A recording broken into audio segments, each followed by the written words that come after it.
Resident Evil 2 2019 is incredible as a survival horror and tense action game, but doesn't come close to its full potential as a remake of Resident Evil 2 1998.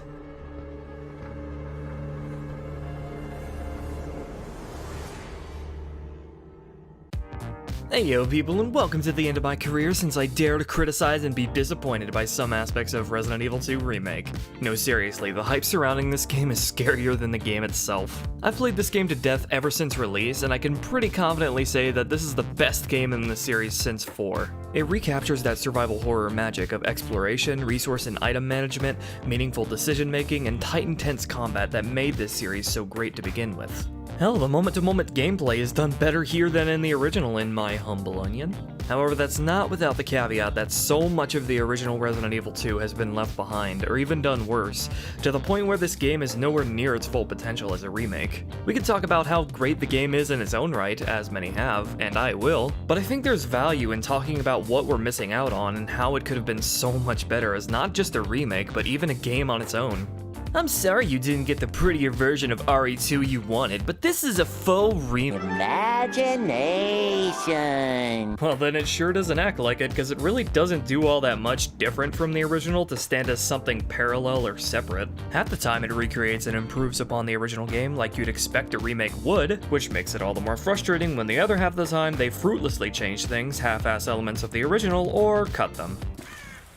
Stuff like downgraded scenarios, lack of zapping, cutting enemies, forgettable soundtrack, unnecessary character redesigns. The change to OTS clearly wasn't done out of a desire to revolutionize RE2 or anything. It was done because Capcom has so little faith in fixed camera gameplay that they went with the easy route, instead planning to delegate the fixed camera to an option to appease classic fans. But then when they found that they tailored the OTS to play like it anyway, they found it redundant and cut it.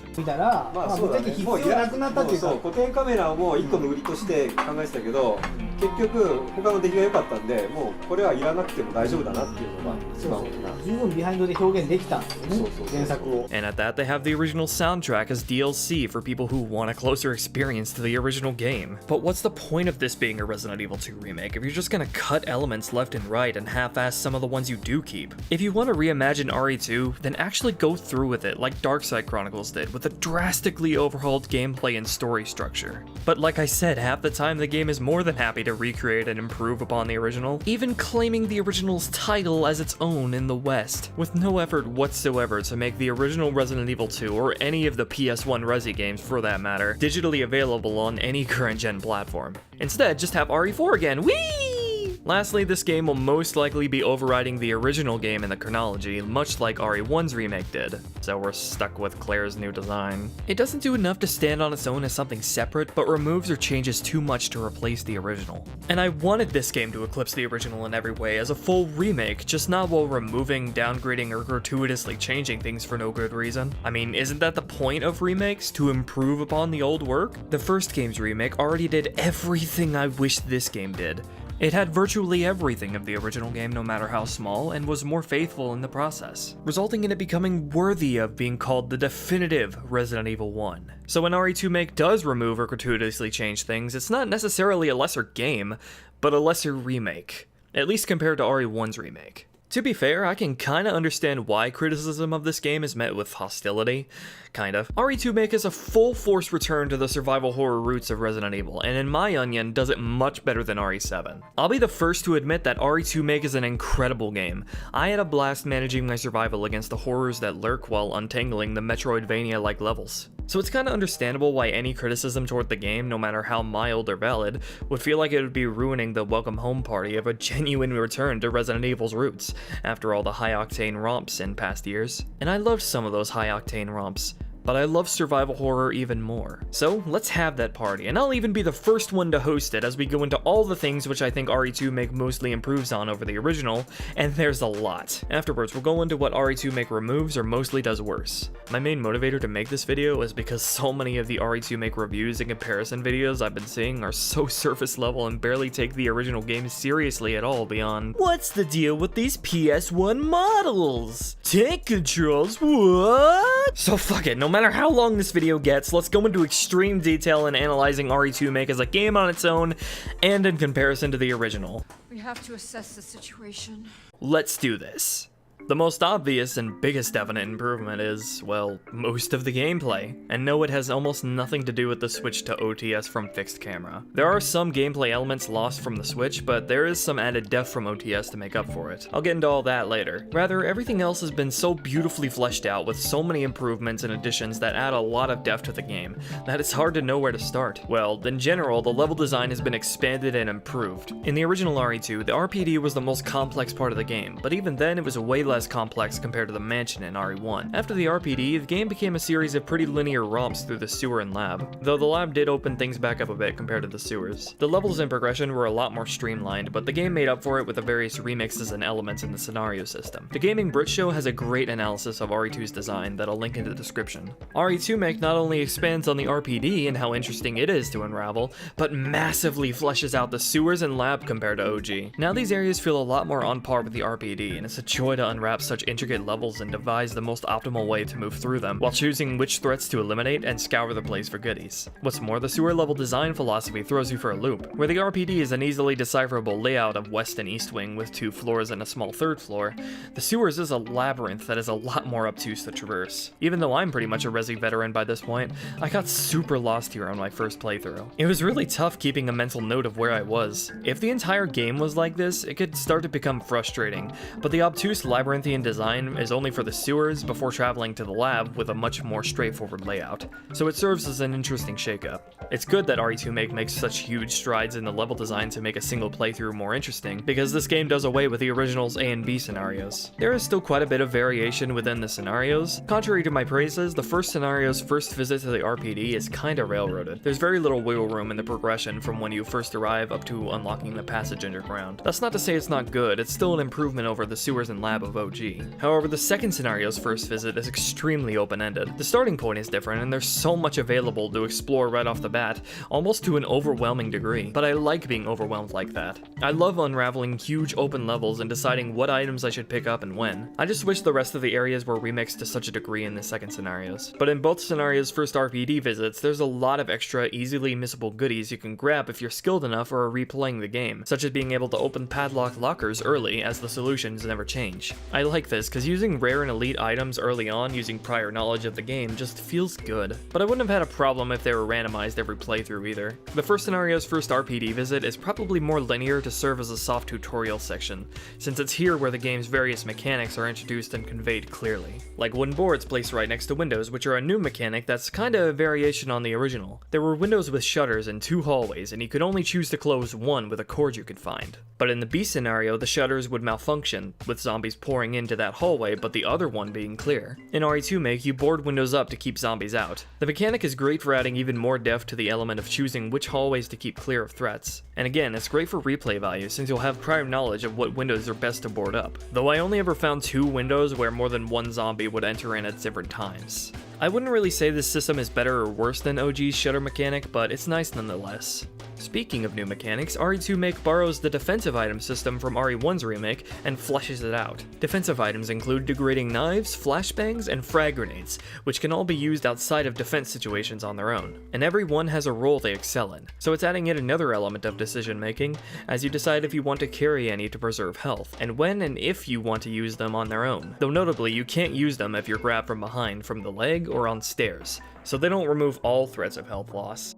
Continuing with the theme of borrowing from other Resi games to flesh out the decision-based gameplay, RE2 uses a variation of RE3's gunpowder mixing, from which you can make various ammo types. So rather than all of your ammo supply coming from bullets placed around the environment, now there's an extra layer of decision making as you must decide what ammo you need right now or might need in the future, and if the more powerful weapon's ammo is worth the use of rarer gunpowder. It's nowhere near as complex as RE3's gunpowder system, but I'm really glad it's here. Honestly, I don't see any downside to including this mechanic in every Resident Evil game focused on resource management. It's such an easy way to add a whole nother level of depth and potential variation with each playthrough, and since you're personally choosing what ammo to create, it makes every bullet even more meaningful than it already was. And speaking of crafting, green, red, and blue herbs return from the original but with added functionality. Combining red and blue herbs now creates a mixture that gives you a temporary resistance to both damage taken and poison. Combining that with a green will give you both that and a full heal to your health. So this adds an element of consideration you have to take for what herb mixtures you want to carry with you and when, and actually makes first aid sprays more distinct from a green-red mix, as now you have more reason to save the mix for if you find a blue herb, whereas the first aid can only fully restore health and nothing else. Considering the lack of enemies in Remake that can actually poison you, it's easy to see why blue herbs were given this extra functionality, and I'm glad they were. In OG, you could add 2 extra slots to your inventory with a side pack, but you could also save it for the B scenario character. In Remake, both characters get a whole slew of inventory upgrades throughout the game, necessitated by the addition of so many defensive items, gunpowder, and more weapons and items taking up 2 spaces. Instead of rewarding smart decision making and planning, the inventory upgrades here now reward tenacious exploration. Again, not necessarily better or worse.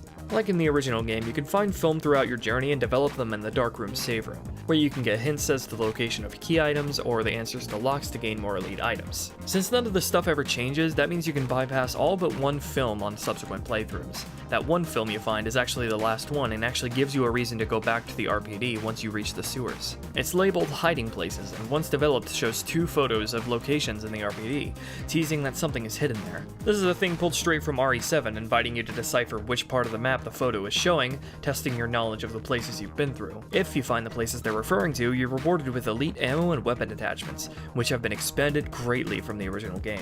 Weapon attachments were an element in the original RE2 where you're rewarded for your exploration with gun parts that would enhance their damage or give them extra functionality, though only as Leon.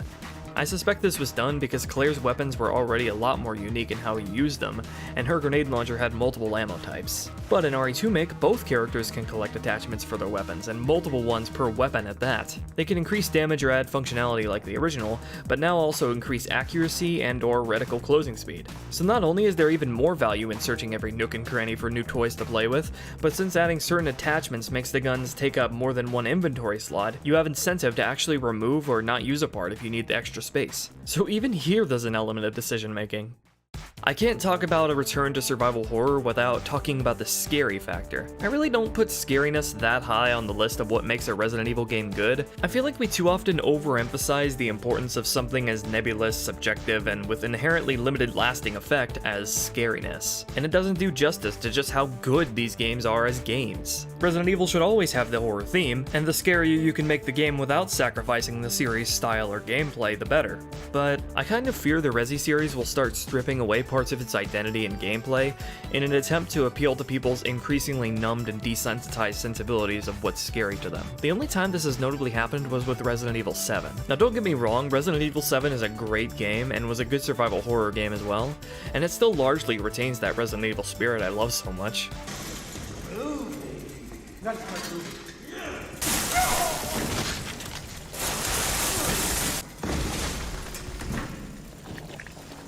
But it so clearly began removing some of its series' namesake and making some of the gameplay experience worse for the sake of increasing the horror. Having a mostly player insert character with no defined personality for starters. You made it.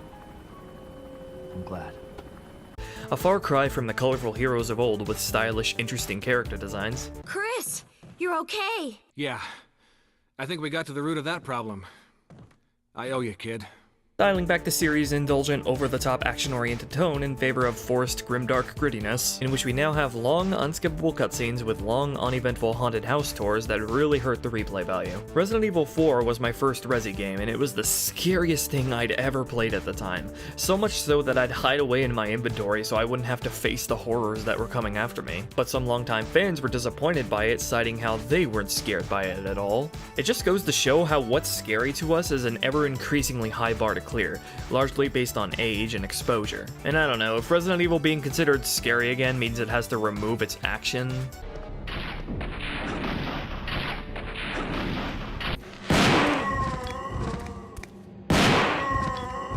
Charm. You lose, big guy.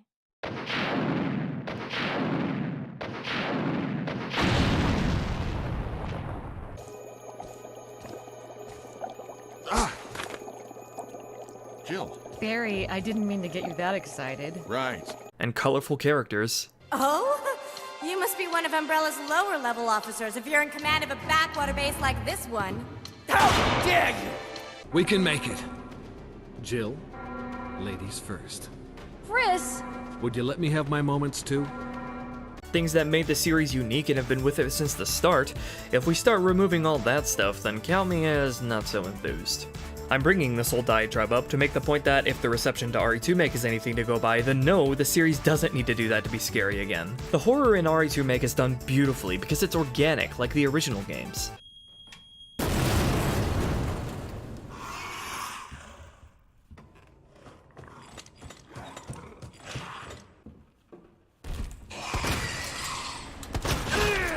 The game rarely robs control away from you for something to pop out and go ooga booga, and if it does, it's only for a couple of seconds and usually avoidable or made part of the gameplay. Rather, the horror in this game comes from the situations you're put in and is inherently tied in with your gameplay. I just expended my last bullet trying to put a liquor down and I can hear Mr. X stomping around somewhere. I gotta get to a safe room, but oh no, I'm in danger health and I have to limp there slowly. Holy shit, there's a zombie around the corner, meaning I have to expend my last knife.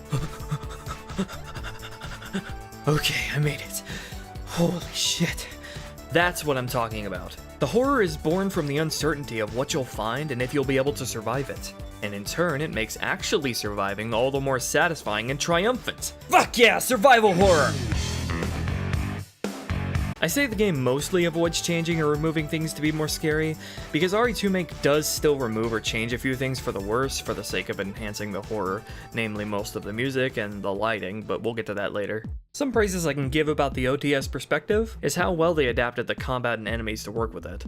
In OG, combat was a balancing act of standing your ground for damage output in hopes for a killer flinch, versus moving away to get some distance, versus skillfully avoiding enemies altogether, which was made more challenging with control limitations that made sense. In RE2Make, that balancing act is still there, but changed to work with the new camera controls. When raising the weapon and moving, the reticle will be very large, but if you stand still and pace your shots, it will close up, in which your damage output and headshot chance will be higher. It's a genius way to let the player move while shooting, while keeping the classic element of positioning intact. And since enemy HP throughout a playthrough is never consistent, it forces you to decide on shooting wildly in hopes for a stun, or biding your time for more damage or a higher chance of an insta-kill. And goddamn, headshots haven't been this satisfying since Resident Evil 4.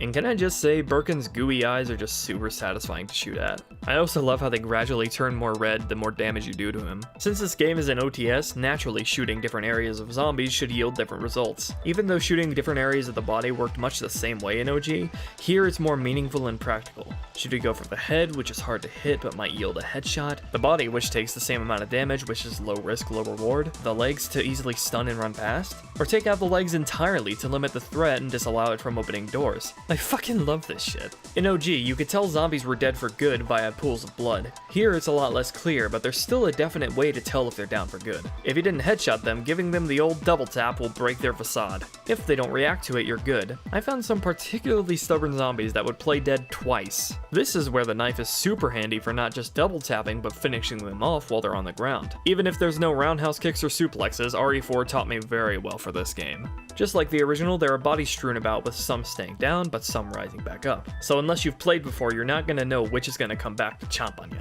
The slow door transitions of the original are gone, and in their place we have nothing! Free passage between rooms, no loading screens to be found here. Unless the many elevators are there for loading, which is fine. Kinda wondering why none of them have any elevator music. They don't sell the monsters. They sell the viruses that make them. And Annette is who makes the viruses. Claire? Yeah? Thank you for being so nice to me. For helping me. I'm really glad I met you. I'm really glad I met you too, Sherry. For the PS1 games that needed the door screens to mask loading, I can understand, but for the games that didn't, good God, I wish there was an option to disable them. Because they just might have been the worst part about these otherwise amazing games. Seriously, it's the main reasons I play the Source Next versions of 2 and 3, and if you're playing RE1 Remake or Zero Remasters on PC, get the door skip mod. Now zombies can follow you through doors and are no longer confined to a single room, meaning the game is fleshing out the decision of which enemies to dispose of even further, and also add some variation since zombies will only do so if they see you, which is dependent on their position. Zombies can't just go anywhere though. Their range of rooms they can enter has simply been increased to compensate for the lack of loading screens, but it's rarely all that noticeable when they can't follow follow you into certain areas, except for obvious save rooms. Lickers, on the other hand, still can't pass through any doors, and they've been fleshed out to be much more of a threat, but still a manageable one. They've been made much more agile than an OG, so much so that it's almost comical. I didn't mean to start running there. Whoa, he's fucking Sanic. Okay, alright. But because of how much more dangerous they are, that means learning to sneak around them is all the more important, and that's been expanded too. Upon approaching them, they'll perk up, no doubt causing the faint of heart to immediately break into a run, but if you keep your cool, you can get around them no problem. Mostly. But if you instead decide to kill them to make the area safe, it's tough. You've got to keep your cool and staying on top of their movements to dodge incoming attacks, and make sure your bullets actually land. Notably, Claire has a much easier time with them as her weapons stun them way more easily. But if we're talking about stun locking, good god is the knife utterly broken when used on the Lickers. As long as you have every swing land and stay to their side or behind them, they go down super easily. It's ridiculous. And if there's another Licker in the room or Mr. X on the prowl, they won't be alerted as it's a completely silent method. If you don't have the shotgun attachments as Leon yet, don't even bother trying to use it on Lickers, the knife's got you covered. Not really sure if this is a good or bad thing. It's fun and hilarious, but goddamn does it diminish the Lickers as a threat. Even more when you can literally do this.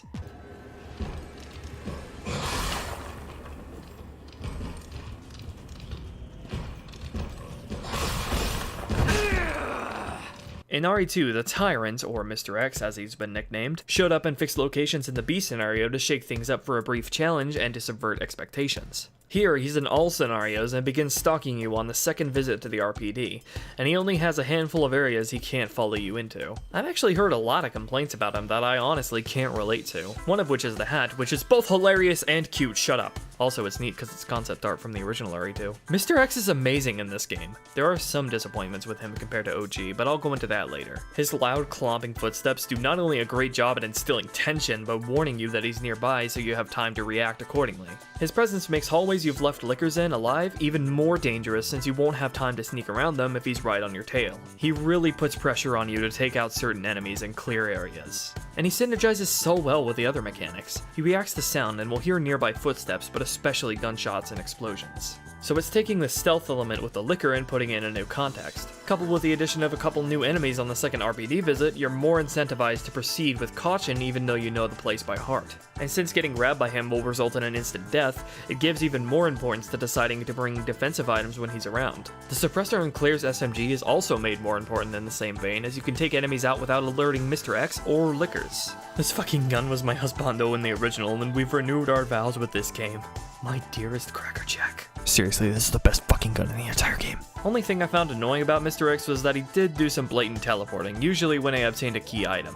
The dogs have been made more exciting to fight in Remake. In the original and the other PS1 games, fighting dogs was always about pacing your shots till they stood back up into your range of your default aim. If you wanted to get risky, you could get close and trap them against a wall, aiming down and continuously firing, stun locking them until they died.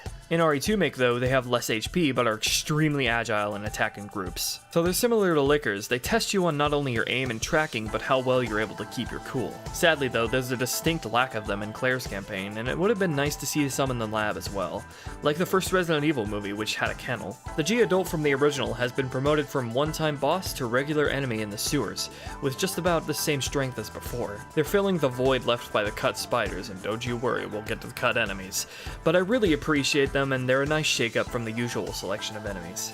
Like in OG, the G-Adult can spawn multiple G-Young to attack you. However, instead of them ganging up and attaching to you for you to shake them off, instead they'll pop on contact, doing some damage with the chance to poison. If you're grabbed by the G-Adult itself, if you don't have a defensive item, it spews gunk all over your pretty face to poison you. Poisoning is pretty much the same as the original, draining your health over time with the same tension of not being able to clearly see what stage of health you're at from your inventory. Though getting poisoned here is really dangerous because your character moves so slowly and stops to cough every now and then. The G-Adults, more than any other enemy, act as gatekeepers between key areas. Downing them takes loads of ammo and firepower. It's possible to get around them without taking damage or expending resources, but it's not easy. You can wait until they start spawning G-Young, in which they'll be locked into the animation long enough for you to slip past them, or you could climb up on an elevated platform to despawn them. So it's all about paying attention to their body language. Though I gotta say, using platforms to avoid all damage from them and their young feels pretty cheaty. Though it's not a big deal, I think it adds some more depth to the combat with them. Either way, thanks to these guys, Talmanaze, the sewers put extreme emphasis on that element of risk versus reward, and deciding what enemies to take down and where. It's pretty clear by this point that Remake generally ramps up the difficulty compared to OG, but mostly in a good way. RE2 is probably the easiest game in the entire series by far and away. No matter how many enemies I kill, I always end all scenarios with a ridiculous surplus of ammo. Herbs and ink ribbons are also in overabundance, with single attacks from enemies rarely ever knocking you down 1 health level. I'm all for rewarding the player for tenacious exploration with a healthy supply of resources, but ending the game with over 40 magnum bullets, a spare 100% SMG magazine, over 60 shotgun shells is goddamn crazy. If you're gonna give me that much ammo, at least give me more enemies to use it on. And people say RE4 gives you too much ammo. Most versions of the game lack any sort of hard mode, and the ones that do go the obnoxious route of increasing difficulty by having zombies able to withstand over 25 handgun bullets at least, forcing you to rely on the inconsistent quick shooting exploit and headshot RNG. This is not what I mean by harder. It's good then that, even on standard mode, I found Remake to be much more challenging than the original RE2, in a way where it's still fun, but my enjoyment is heightened by accomplishing genuinely difficult challenges. It's hard to say how much of the difficulty came from standard mode's adaptive difficulty. That's me subtly bragging that I'm really good at the game, 1v1 me bitch. But with a few exceptions, Remake was a challenging but fair game, and one that really made me consider resource management much more seriously than the original game, making the moment-to-moment gameplay much more enjoyable for me in the process. That, I think, is the biggest compliment I can give this game. You know what's even better though? That's only standard mode. Hardcore mode, I will say, is the definitive way to play this game, at least after your first playthrough. I wasn't sure how the game could get harder without becoming unfair or annoying, but they somehow did it. They hit an even sweeter spot with the difficulty that I much prefer to play on over standard mode, because how it makes the game harder is in how it further emphasizes its values as a game. First off, you have the usual hard mode changes of increasing enemy health and more damage taken by the player, but as far as I can tell, the health increase is at most a 25% boost, which is reasonable. Primary attacks from enemies will now take you from full health to danger, which is also reasonable because with that in mind, you can plan around that. What's more, I didn't encounter a single case of anything killing me in one hit that wasn't also a one-hit kill on standard mode, and less avoidable or severe attacks now get you from full health to caution. So even with these changes, the game is still fun and you still have room for error to learn and plan around them. This mode also gives a little less ammo with each pickup and when mixing gunpowder, but considering I still ended the game on standard with a huge surplus of supplies, there's plenty of room for this change. But the changes that really make hardcore mode more fun for me are ink ribbons and less inventory upgrades. Exclusive to Hardcore, ink ribbons return from the original where you can only save your progress at a typewriter if you have one, and autosaves are disabled. I love this because it's another element of decision making and giving more value to the moment-to-moment gameplay. Because there are limitations imposed on saving your progress, it makes every action you take more meaningful. I know for me, after a productive romp out into the scary world of clearing baddies and collecting resources and key items, locking all that progress into a magic typewriter with those iconic clacking noises is super satisfying. And that's the reason why I say standard mode should have used ink ribbons as well. Casual pandering be damned. In a game that's all about decision making, resource management, and meaningful expenditure of those resources, autosaves, checkpoints, and unlimited saving kinda undermines that. I wouldn't say it makes the game worse, but the point is everything you do is made more meaningful when there are limitations imposed on saving your progress. How is the system of saving worse than any other game that doesn't have autosaves or checkpoints? Now, ink ribbons can be a giant nuisance if done poorly. The original RE1 and RE0 on hard mode are examples of going too far with these limitations. In both games, ink ribbons, I'd say, are in an unreasonably short supply, even if you vigilantly scour the entire map. There comes a point where the scarcity of ink ribbons goes from making your gameplay more meaningful to outright wasting your time, with just how much you have to space out your saves. I bring this up to say Remake gets the amount of ink ribbons perfect. You're given a little more than the minimum of how many you'll need to not waste your time, which is ideal because again it rewards tenacious exploration with a surplus of resources. The other element that synergizes with the game as a whole is that you're given less hit pouches, so that even in the late game, managing inventory space is still a huge factor, rather than standard mode where it mostly becomes a non-factor. In return, what you do choose to take with you is more meaningful. And again, unlike with Chris in the original RE1 or the system in RE0, it's not so strict that it starts to waste your time with overabundant backtracking. Overall, the increased difficulty for both standard and hardcore means that, for me at least, repeat playthroughs are much more interesting than an OG. Though to the original's credit, it kind of made up for it with the more unique scenarios and zapping, but we'll get to that later. In the same vein of increased difficulty making the game more interesting, boss fights have been mostly improved. In OG, most of the bosses simply involved shooting at them until they dropped. Some of them required managing your distance from them, but even less required any significant consideration of dodging their attacks. But that was okay, since you were still using valuable resources you gathered, so the bosses still mattered. But as RE2 shows, it's even better if the bosses actually ask for more than that. Contrary to what I've heard a lot of people say, most of the bosses here have been greatly improved from the original game, being much more interesting to fight against, but also providing a hefty challenge while still being fair. There were very few cases of attacks that I'd consider cheap, and while they're all very tough to take down, I feel like the amount of HP they had was just right. To where each boss felt like a taxing ordeal, but not to the point of dragging on. I also love how high the skill ceiling is with these guys. On my first couple of playthroughs, the first Birkin fight went on for several minutes, but with strategic use of grenades, knife, and ammo types, he can be taken down ridiculously quickly. Similarly, I found a huge variation in time it took to kill Birkin's third form, specifically that I've always killed him way faster as Claire. I swear to fucking God, Crackerjack, sing me to sleep. Likewise, I found the puzzles in RE2 to be a bit harder and more fun to solve. OG's explicit puzzles were pretty light and mostly served as breaks from the main gameplay. RE2 are a little more difficult, but much the same. Puzzles that could be solved with a little bit of intuition and diligence. Notably though, the demo had a much better version of the RPD statue puzzle than the final game. The demo had you decipher the codes from unspecific illustrations, whereas in the final game it just straight gives you the codes. Why? Though the second scenarios do make it much more interesting, since it requires finding a film for the lion statue's code, and you gotta piece together the unicorn statue's code from torn pages. The plug puzzle is also altered and made more difficult in the second scenario. In any case, I'll take these puzzles any day over that goddamn crate pushing puzzle 4 times in a row! Which thankfully is gone now thanks to Ada and Sherry's playable sections now being completely unique from each other. In OG, you briefly played as Ada and Sherry in the chemical plant, where you fought or avoided zombies or dogs depending on the scenario. You retrieve a key for the main player character, but you could also pick up some extra ammo for them as well. It was neat, but doing essentially the same thing in all 4 scenarios was pretty tedious. Now, Ada's section involves traversing a similar industrial plant with a hacking gimmick where you must search around for cables and outlets to control the flow of power to progress, and the end involves a timed puzzle where you must escape an incinerator. It's made more interesting and tense by that, and by zombies that you don't have enough ammo to completely clear, with level design meant to trip you up, making you corner yourself, and by Mr. X briefly on your tail. Sherry's segment is now a stealth section where the developers made a game out of how many assets they could recycle from Resident Evil 7.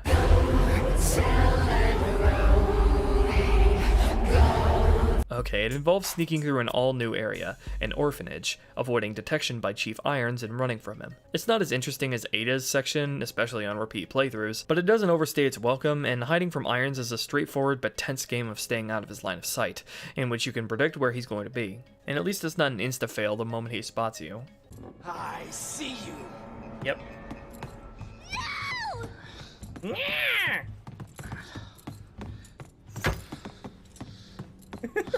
Oh wow. Okay, Brian. Alright. Let's dial it back a bit and talk about how both games start. Interesting thing about RE2 is that it makes both a great first impression and a potentially terrible first impression. As soon as the opening cutscenes are done, you're dropped into the middle of the streets with zombies approaching from every angle. It's a great way to set the tone through gameplay, but also communicate that you aren't meant to kill every enemy, as you only have 18 or 13 bullets starting out, at least on normal mode. It sets up the player's expectations that this game is going to be a series of trials and tribulations, and shows the player just how perilous the streets of Raccoon City are. What wasn't so good about this opening section was that at the time, tank controls were still pretty unfamiliar to most players. So for newcomers, they're going to be absolutely fucked and die over and over with no chance to learn the controls. And I wouldn't be surprised if this led to a lot of them just dropping the game right there and then and writing it off. RE1 did it right, dropping the player in a safe environment to learn the controls before encountering any enemies. RE3 opened with an action scene like RE2, but there it was a literal straight line with one zombie blocking your way before you were transitioned into a spacious, safe area to get accustomed to things. This is something RE2 does well, first giving you control in an area free of danger, but still setting the tone. Problem is, RE2 already uses the most common and widely understood control scheme in third-person shooters. Nonetheless, a scene similar to this would have been enough to remedy the issue of RE2 recklessly tossing the player into the deep end with an unfamiliar control scheme. So, I want to go into the characters that I think were mostly improved in various ways. Let's start with Leon, our beloved first-day police officer. I'd say his character is mostly the same, but his traits of being naive and optimistic, with a desire to carry out his duty of protecting civilians, has been made way more prominent. He's very rigid in his optimism. What if there's no survivors? No, there's survivors. It's a big city. There has to be. Has a mindset of carrying out his job and wanting justice.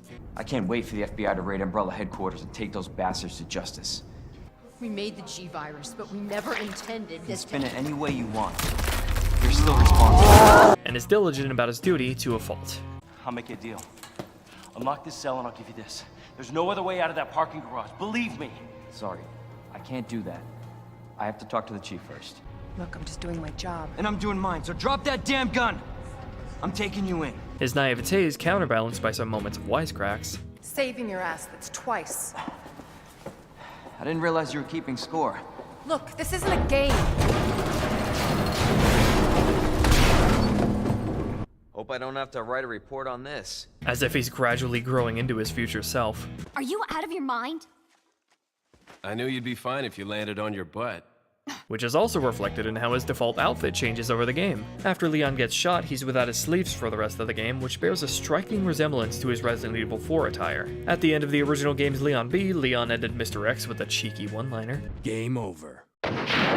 Flowing into his future self nicely. But at the end of RE2 Remake, in his second scenario, he pretty much is his future self, albeit not as cool-headed. You got a problem with death? You want more bullets? Be my guest. Christ! Something I wish was here was the running gag of nobody listening to Leon and ignoring him. It was a funny way of showing how in over his head he was, but still trying to rigidly carry out his duty. Man, why doesn't anyone ever listen to me? Something I greatly appreciate is how much consideration they put into Leon and Ada's relationship in this game. It's not necessarily better than the original, mostly just handled differently. In OG, the reason Leon was late for his first date was because he had a bad breakup with his girlfriend, got shit-faced, and overslept. When he meets Ada, Leon's optimistic and dutiful personality is heavily contrasted by her dismissive and reckless attitude. So immediately, she's someone who is exotic to him, in a way that could be enticing. It's after Leon takes a bullet for her and Ada learns that her boyfriend John is dead that they start to bond. So we have a naive man who is feeling lonely and desperate coming out of a bad breakup, and a woman whose boyfriend, who might have been the only person who ever showed her kindness, just learned that he's dead. I know I'm not capable of caring about anyone, but I don't want to lose you. They're filling the gaps left in each other's lives, and what's more, in a dire survival situation in which they save and help each other out constantly. What develops is more of a perhaps unhealthy emotional dependency than normal romantic attraction. She's like a part of me I can't let go. Let's leave it at that. In RE2 Make, regrettably, Leon's drunk breakup backstory and all mention of Ada's boyfriend are gone, which is a shame because that backstory could have been explored a bit in-game, unlike OG, and could have given Leon so much more depth. And the John thing was a neat tie-in with RE1. So instead, what develops in this game is more of a normal romance, just with a bit of coercion. There's a clear chemistry between these two in this game. You protected me. Now it's my turn. Didn't realize we were keeping score. This is how we get to a net. Based on what you've said, the sewer seems fitting. Well said. After you. Gee, thanks. You up for this? I think I could fit it in my schedule. Come on. We got work to do. Yes, ma'am. Here, Ada uses Leon's feelings for her to manipulate him into doing what she wants, but it's also genuine. Where's Leon when I need him? As much as I appreciate the effort here, they shouldn't have changed their backstories, especially now that Leon's reason for being late is now as boring as being called to stay away than going in because he wanted to see what was up. Leon's backstory was never brought up in-game or in the English instruction manual, so this was a prime opportunity to do so. And I'd be lying if I said I didn't find Leon and Ada's relationship in OG to be more interesting, at least as a concept that would have been worth fleshing out. One of the side characters of the original, Kendo, now appears for Leon only and midway through his story. He's been nicely repurposed in a meaningful way. Rather than only being here to get munched on by some zombies, now he's trying to protect his infected daughter, who is very close to turning. Kendo is effectively repurposed to be a catalyst to further develop Leon's character and him and Ada's relationship. Another side character who's been repurposed is Marvin, with a much larger role than the original game. In OG, his biggest contribution was just to dump exposition of RE1's events all over you, which was redundant because the prologue dialogue already did that very clearly. Here, he plays the sort of mentor figure to both characters and passes the torch to them to survive the nightmare. Both characters are reluctant to abandon him, and in Leon's case, Marvin literally has to pull his gun on him to get him to leave. Way more impactful than the original. All this makes it all the more heartbreaking when he later rises back up as a zombie. When it comes to how the story is told compared to the original, it's a mixed bag, aside from obvious improvements in cutscenes and dialogue, but one thing it handles very well is the sewer flashback scene. In OG, it was an expository conversation with Annette, where we were shown a long flashback scene of what happened in the lab and the start of the outbreak. In the remake, all of this is still present, but spaced out and much better presented. There are 2 videotapes you can insert into VHS players showing you the Umbrella Force's encounters with William, and there are 2 short flashbacks you're shown from Annette between Leon and Claire. And throughout the game, we're given new information about the G-Virus and why Umbrella sees Birkin's research. So, without a doubt, RE2 makes huge strides in improving on the original game, with definite improvements of many elements. This is genuinely an excellent game, and for me, it's the best game in the series since Resident Evil 4. But we're nowhere near done yet. Even if I enjoy this game's moment-to-moment gameplay more than the original, I really don't know if I can say I actually like this game as a whole more. Because, oh boy, do I have some strong, potent onions on the things that I think this game does worse than the original. Bring on the dislikes. Let's get into the nitty-gritty with my criticisms. Well, let's start with something lighthearted, with the graphics. This isn't me saying the graphics are bad, they're mostly fantastic. They were going for heavy photorealism here, and I'd say they mostly nailed it.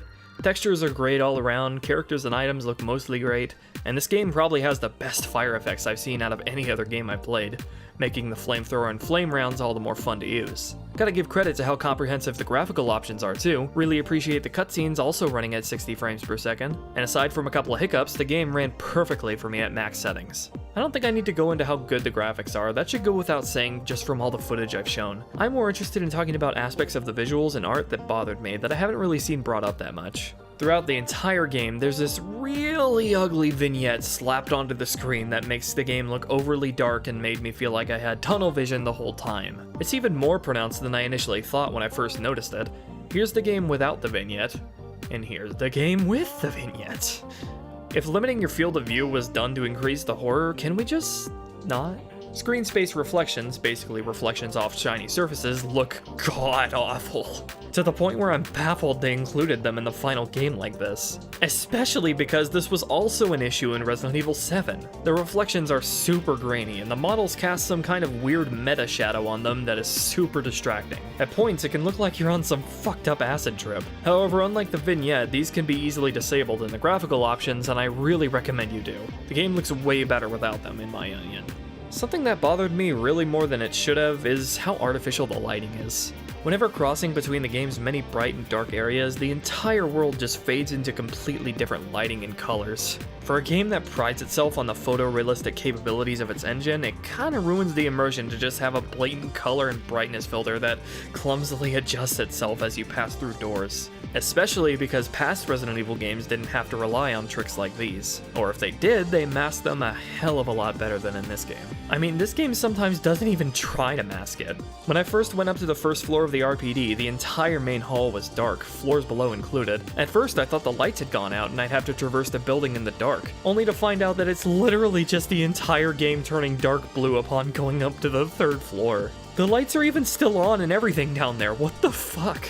Because of the way the game adjusts its ambient lighting and color correction filter on a room-by-room basis, individual areas can look washed over in a single color. Lit areas are yellow or gray, dark areas are dark blue or dark gray. I don't know, after playing games like Halo 3, a 2007 game, whose lighting and colors are absolutely incredible and very realistic to this day, it kinda bothers me when developers make such a big deal about how amazing their graphics engines are, only to rely on cheap techniques like this. Especially if their amazing graphics start to limit the scope and amount of content they can put in a game. And it's a shame that the game doesn't have lighting changing between more areas like I thought the main hall was going to. There are a few areas in the game where there's some way to turn on the lights, and it would have been really cool to expand this to more areas, and have some areas lose lights completely. Because not only would it make traversing the same areas repeatedly more interesting, it'd add to that feeling of eliminating danger from area to area. You could still have the original game's lighting and colors as long as you deliberately lit the areas up. And imagine how fucking scary it would have been to have the last visit to the RPD kill the lights and in the main hall, or even the entire building. All these familiar places cast in the darkness, not knowing if new enemies have spawned and feeling that the RPD is really falling apart at the hands of the outbreak, and that it's losing the little safety it had. In the same vein, it's kind of a missed opportunity how the final visit to the RPD to find the hidden items don't spawn in any new enemies to keep the area fresh and to drive home the idea that you really can't stay there anymore. If you've cleared most enemies out on your first couple visits, the place is just barren, lacking any danger. And Mr. X isn't around to stalk you by this point either. Remember when I said RE2Make mostly avoids removing things for the sake of increasing the horror? Well, the way the game uses darkness is one of the few notable examples. Now, OG had mostly brightly lit areas, probably because of limitations, but it allowed it to have varied color palettes where you could pick out all the neat details in every frame. There was definitely some room to make some areas darker, but it really makes RE2Make's color palettes so dull. It's not so much the amount of dark areas, but that they're not as interesting as they could be. Let's look at RE1 Remake for example. That game added a lot of darkness that wasn't present in the original, but they used it to make the environments look more interesting, in addition to more scary, through the use of pops of light and color that enhance the atmosphere.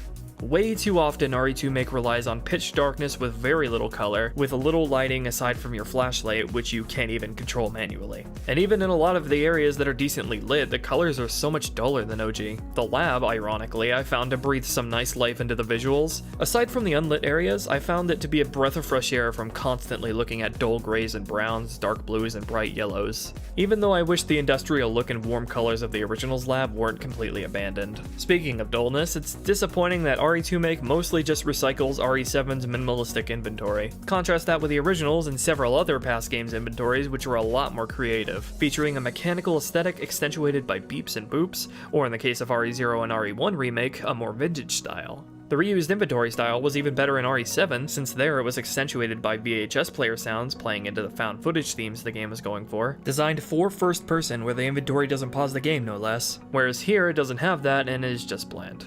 Here are some scrapped ideas for the inventory, and good god are they so much cooler and more interesting than what we got.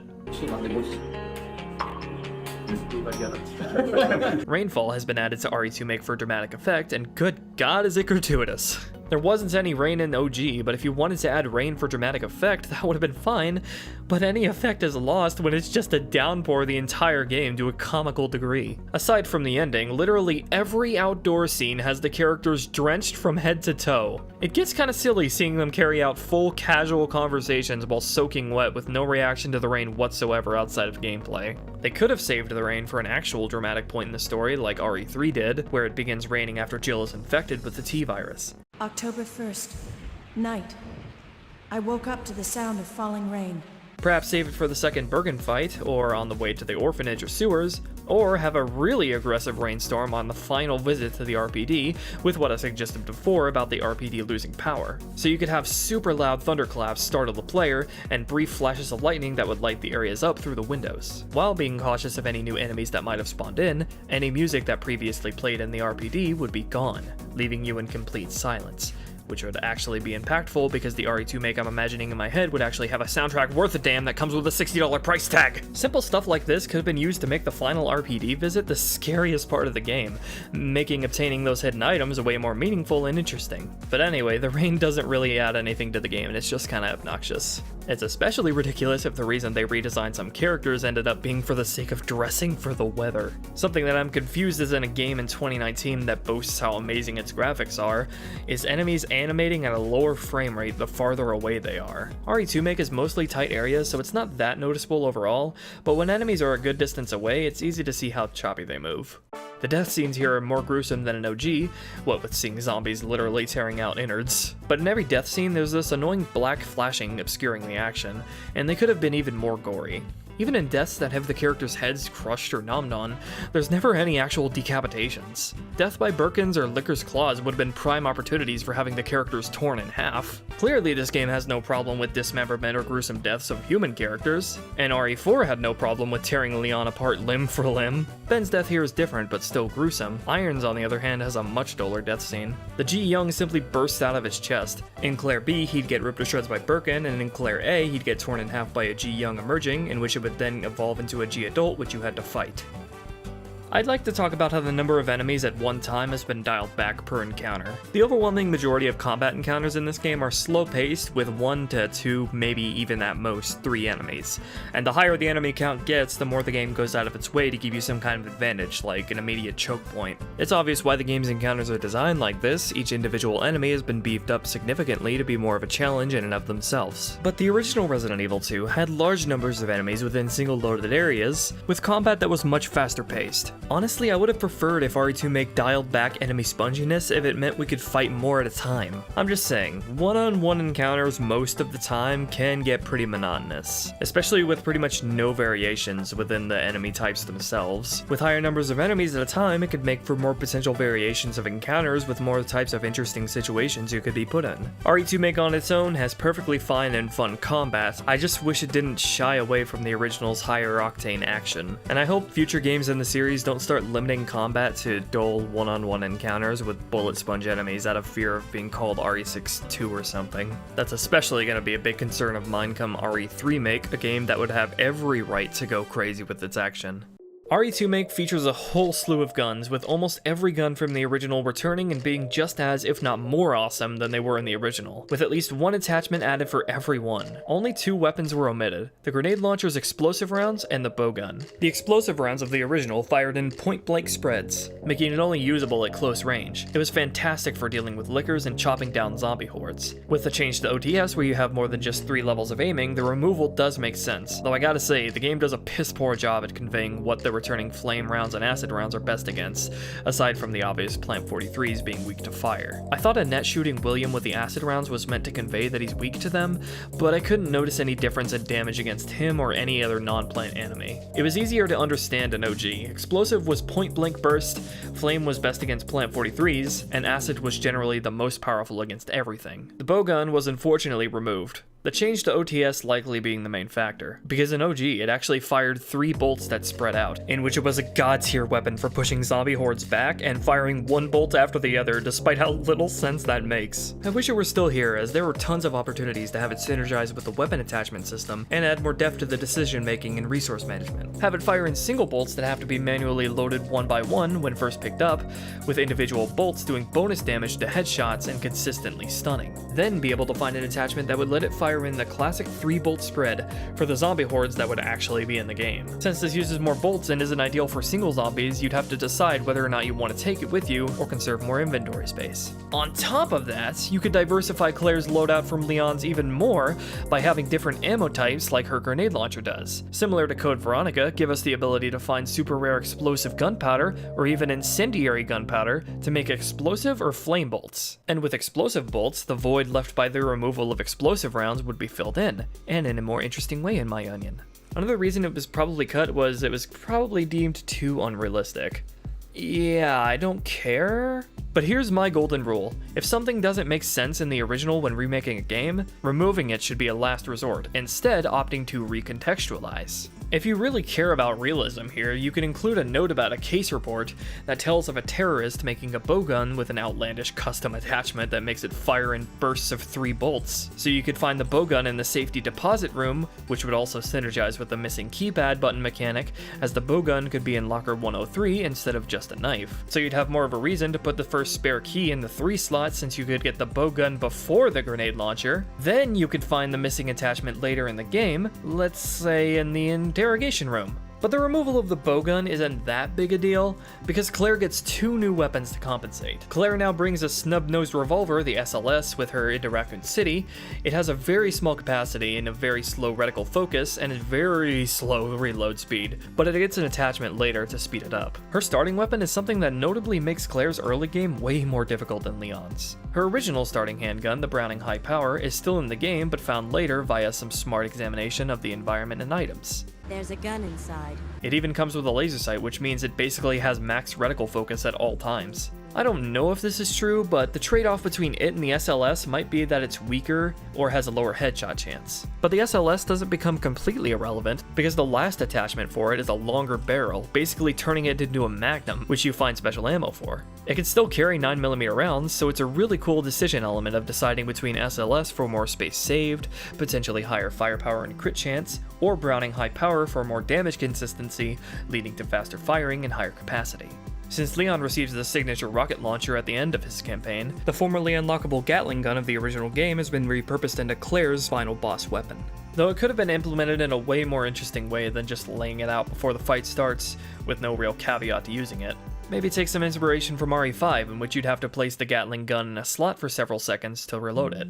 One thing is that I wish Claire started with Chris's Stars knife at the beginning of the game. In RE1 Remake, Chris didn't have his Stars knife, instead having his Air Force knife. This is something Darkside Chronicles picked up on, that Chris gave her the knife. Stars?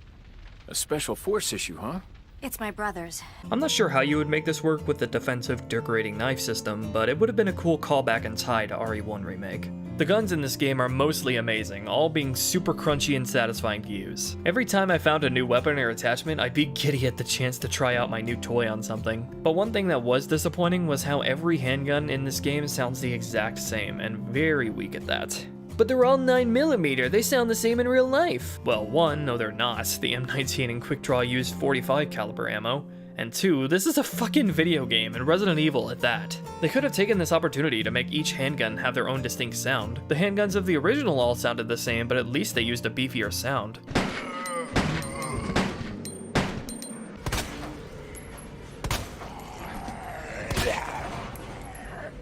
Alright, now we come to something that personally hit my hype hard a few days before release, and still stings after my many playthroughs. Anywhere from 4 to 6 enemies have been cut.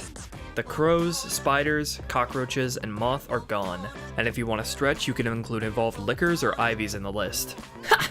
No crows game is ruined! They appeared in like one hallway, nerd. Yes, they did, but it's not just the crows, it's all the other ones as well. The crows, spiders, roaches, and moth all had very small roles. Just one wasn't impactful on its own, but added up, they gave some situational variety to the whole adventure, leaving you primed for what you might encounter next, since, along with all the other enemies, anything is game for zombification and coming to munch on ya. I was looking forward to how they'd be fleshed out in this game, because individually, they were pretty inconsequential, being able to easily run past most of them, but that's all the more reason to actually keep them, not cut them. It's the perfect opportunity to take something that had room for improvement in the original, make it great, and leave a bigger impact. I mean, what do you think remakes are even for? And surprise, surprise, that's exactly what 1's remake did. No matter how small or inconsequential the enemy there was, it didn't cut them. It fleshed them out and gave them more roles. The crows, bees, spiders, and snakes were all included and given more areas to inhabit. If RE1 Remake followed RE2 Make's logic, then the sharks would have been cut because of how little an impact they had. They just inhabited a square room with some water and munched on you if you got too close. But RE1's Remake kept them, and made them way more interesting to face than before, and at that, dedicated a 2-part puzzle boss sequence to them. They even gave them a little more of a role in the story. In Chris's campaign, if you saved Richard beforehand, he'd appear in the lab and get munched on by one of them. For a frame of reference, the moth is comparable to the sharks, being an inconsequential footnote in the scope of the journey, but I'd wager that if RE2 Make were made in the era of RE1 Remake and Zero, it would have actually been included and fleshed out as a proper boss, or given some kind of interesting sequence. But nope, now we're in the cutting edge era of 2019, so it's in OG, it and its larva blocked access to a computer, which was used to access a special room in the B scenario using the zapping system. If this game had a zapping system, I could imagine it could be tuned to synergize with it even more. Imagine this. The moth has a relatively intricate chamber to it, similarly covered in goo, eggs, and larvae. It's possible to bypass the moth completely to get to the computer, but it's difficult to do so, requiring clearing larvae off the computer and keeping track of the moth's position, since the game won't pause and any hit you take would knock you out of interacting with the computer. Obviously, the simple solution here would be to dispatch the moth, but it has a large amount of HP. Thing is though, it gets slower and slower the more damage it's taken, meaning the more damage you do, the easier it'll be to do what you need to do on the computer. Come back in the B scenario and you notice the moth is reflecting the damage it's taken and you realize, oh shit, its HP is consistent across scenarios. So that means the B character is able to finish it off for good, giving unrestricted access to the computer. This would also mean that if you killed it in the A scenario, it would be dead in the B scenario, just like how Zombie Marvin works. You could take this even further and have the BOW gas from upstairs affect the moth in the same way it did the Ivies. Less HP in the scenario you used it in, but given the ability to poison you in B if you used an A. The crows in OG were only in one hallway in the main 4 campaigns, where they tested how efficiently you could maneuver the twisting corridor. If you got stuck or slowed down, they'd ping you with some damage. They could have served the same role here, being able to avoid damage completely as long as you stayed on the move. I could also see the crows being included in the front and east courtyards to sell the feeling of the outdoors being really unsafe. Hell, you could also have the crows synergize with the window boarding mechanic, as crows could enter from some windows, so if you don't board them up, you'll come back to some rooms with a nasty surprise waiting. Crows would be annoying to shoot in OTS though, because they were so crazy with their flight patterns in the original, right? Because the only way they could be included is if they zoomed 360 degrees around the player at a speed of Mach 3. Because it's not like we can design them to work with the OTS camera and aiming, with loud-ass caws that make you aware of their presence. Also, that's a hilarious defense because the dogs and lickers are ridiculously agile and they're not a problem. The roaches played a similar role to the crows, appearing only in one area per scenario, where if you were too slow, they'd swarm you, resulting in death. But it wasn't an issue in the slightest because the places they appeared are all literal straight lines to safety. There's already a perfect opportunity to use them in RE2 Make. Ada crawls into air ducts where she has to hack devices to progress, which takes time.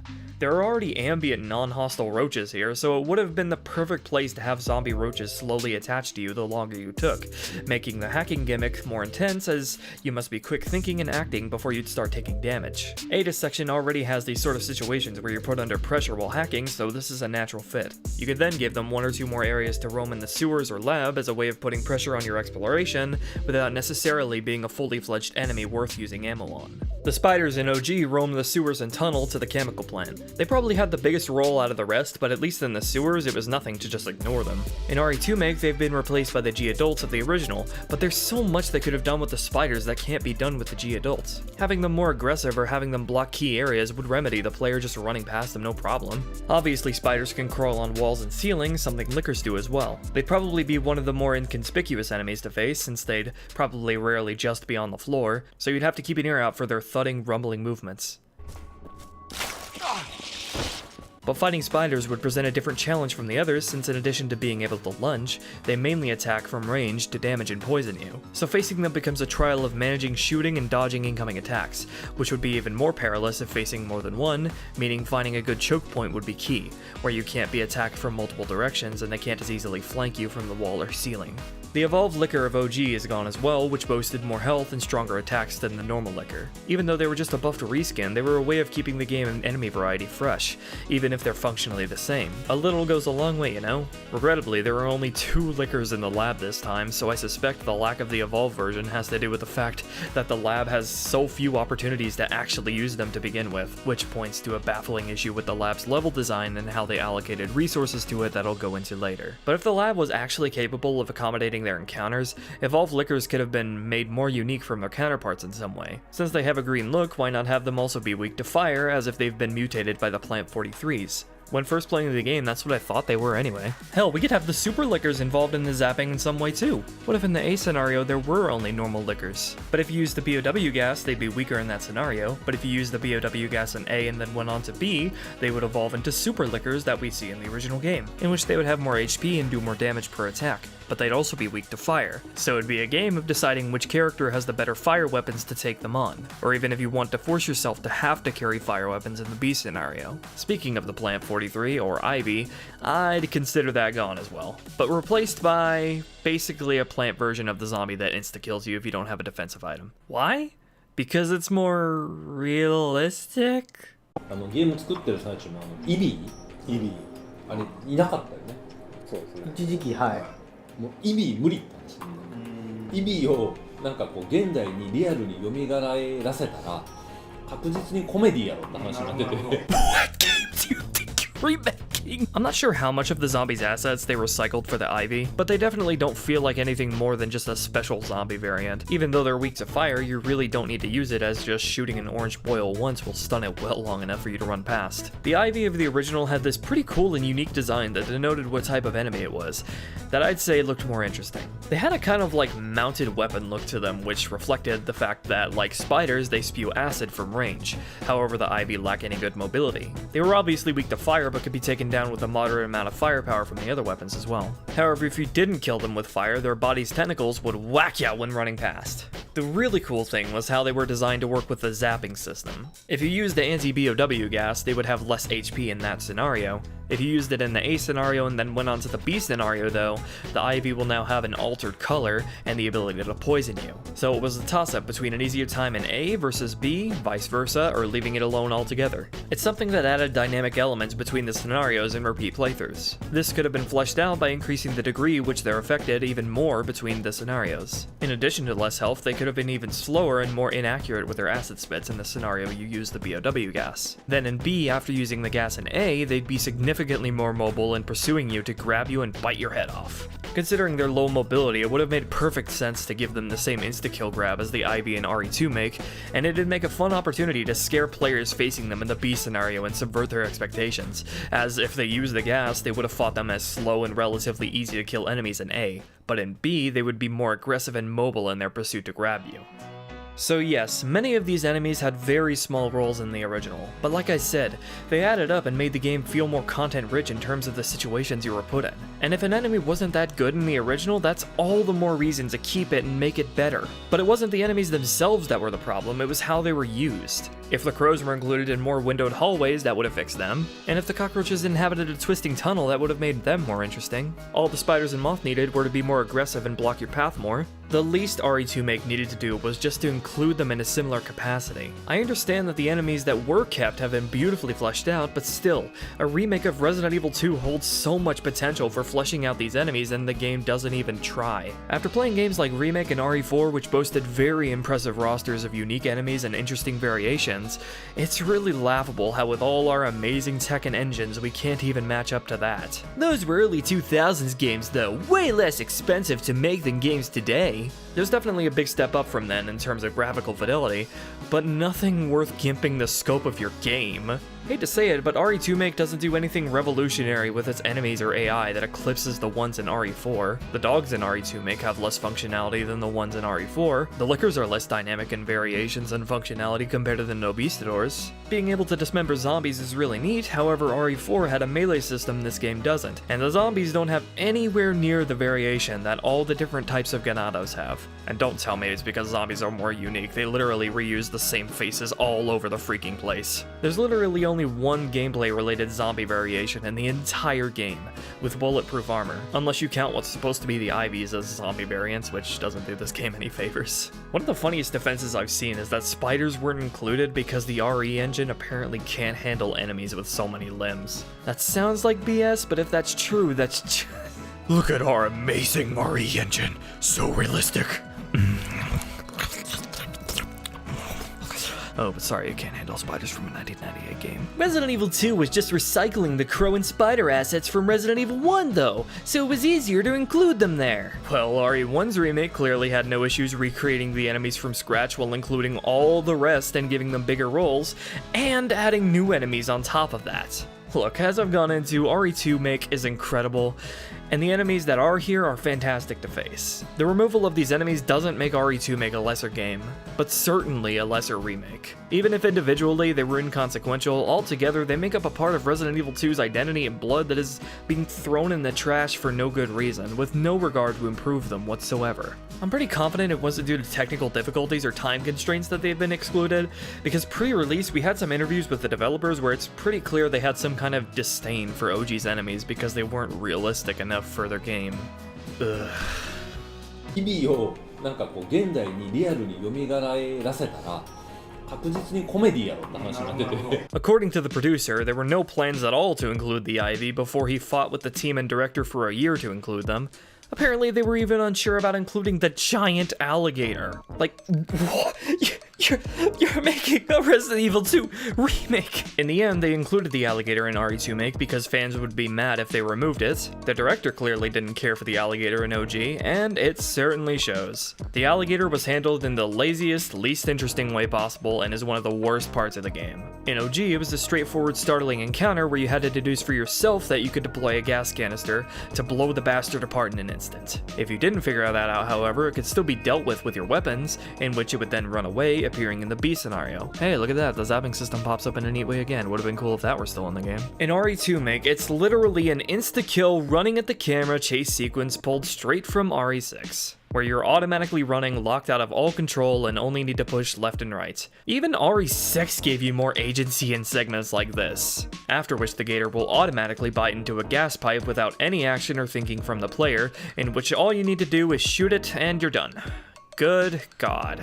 If you watch the developer roundtable videos, you'd see that they had much more interesting ideas in mind for the alligator, but one of the reasons they changed it to where it is right now is because with the OTS camera, you couldn't see him behind you. Wouldn't it just be fucking poetic if the alligator encounter ended up the way it is here because of the lack of fixed camera angles? Do I even need to go into how there's a million different things they could have done that's better than this? Here, just off the top of my head as I'm writing this. Turn the first floor of the main chamber of the original sewers into a boss arena that loops into itself, comprised of that chamber and a couple tunnels to connect everything. The gator appears and repels you back to the main chamber, and it would chase you around it and the interconnecting tunnels. Killing it using the gas canister would require a more complex and interesting series of steps. You'd have already gone through this room and seen two machines, but without any power. So before the boss, you'd enter a separate room overlooking the area with a missable generator you could activate to power them on, and a note next to it hinting at their uses. So if you hit the generator before you initiate the boss fight, you would go to one machine to fill the canister, and another somewhere else in the room to deploy it, all with the alligator chasing you.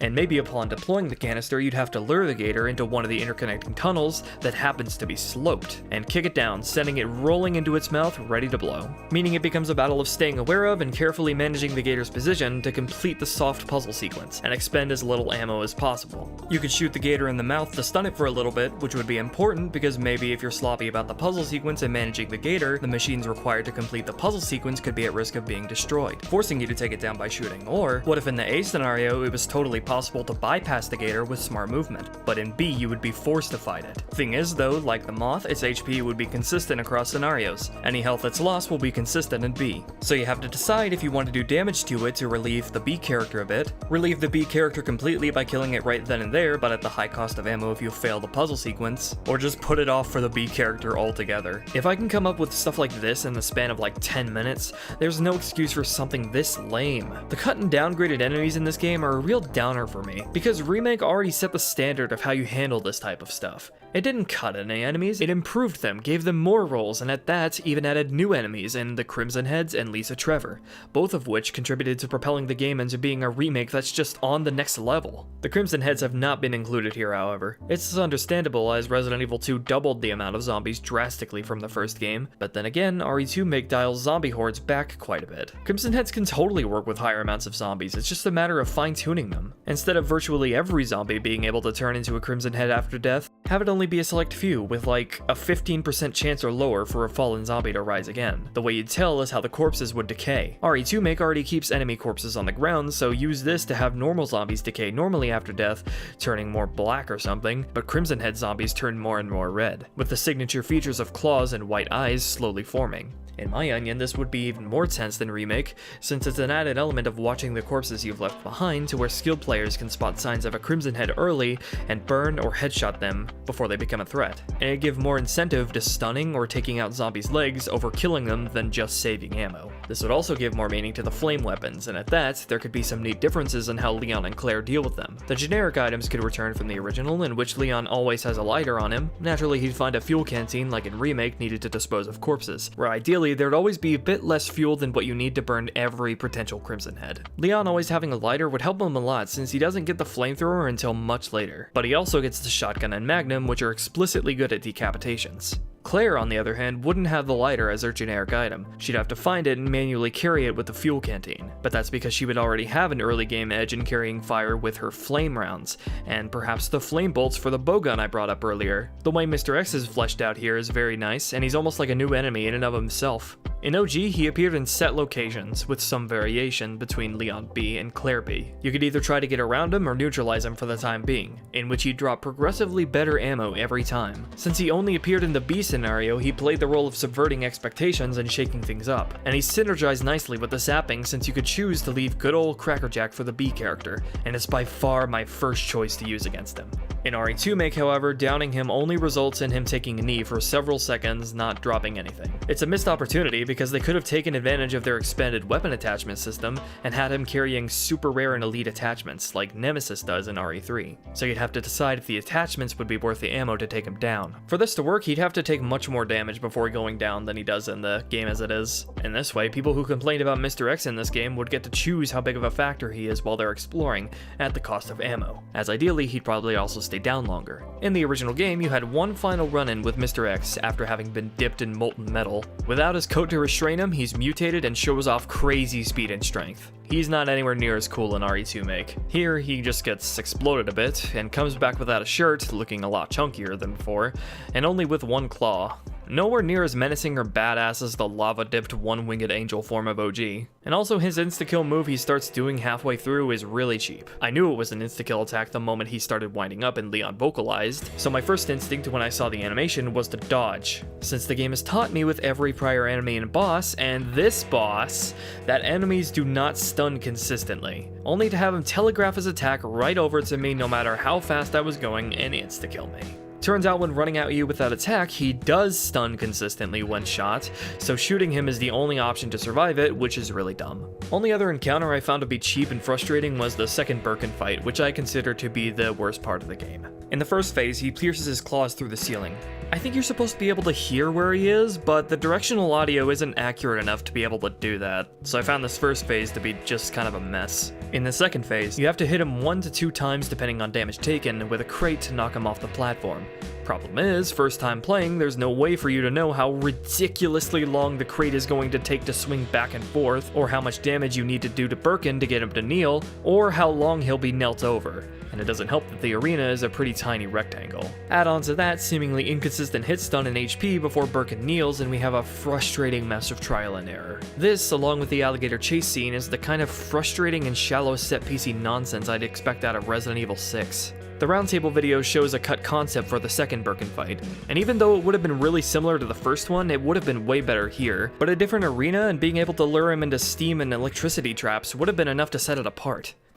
Alright, let's switch gears and go into the character design. Most of the characters have been redesigned, some much more than others, and I want to go through all of them. The character redesigns was one of my first criticisms pre-release, and my onions largely haven't changed. I'm coming at this from the perspective that redesigning characters when remaking a game should be a last resort, and remaining faithful and consistent should be a top priority, especially in a series with such memorable characters as the Resi series. Like before, if something didn't make sense in the original, recontextualize it to where it does, don't throw it away. Resident Evil from the start has always had a stylish pop flair to its character designs, making use of stark, contrasting colors paired with badass tactical gear. This, along with several other elements of the series, gave Resident Evil its unique identity of a slightly fantastical, Japanese take on American action and horror. This character design philosophy is something that remained really consistent up to RE6 and Revelations 2.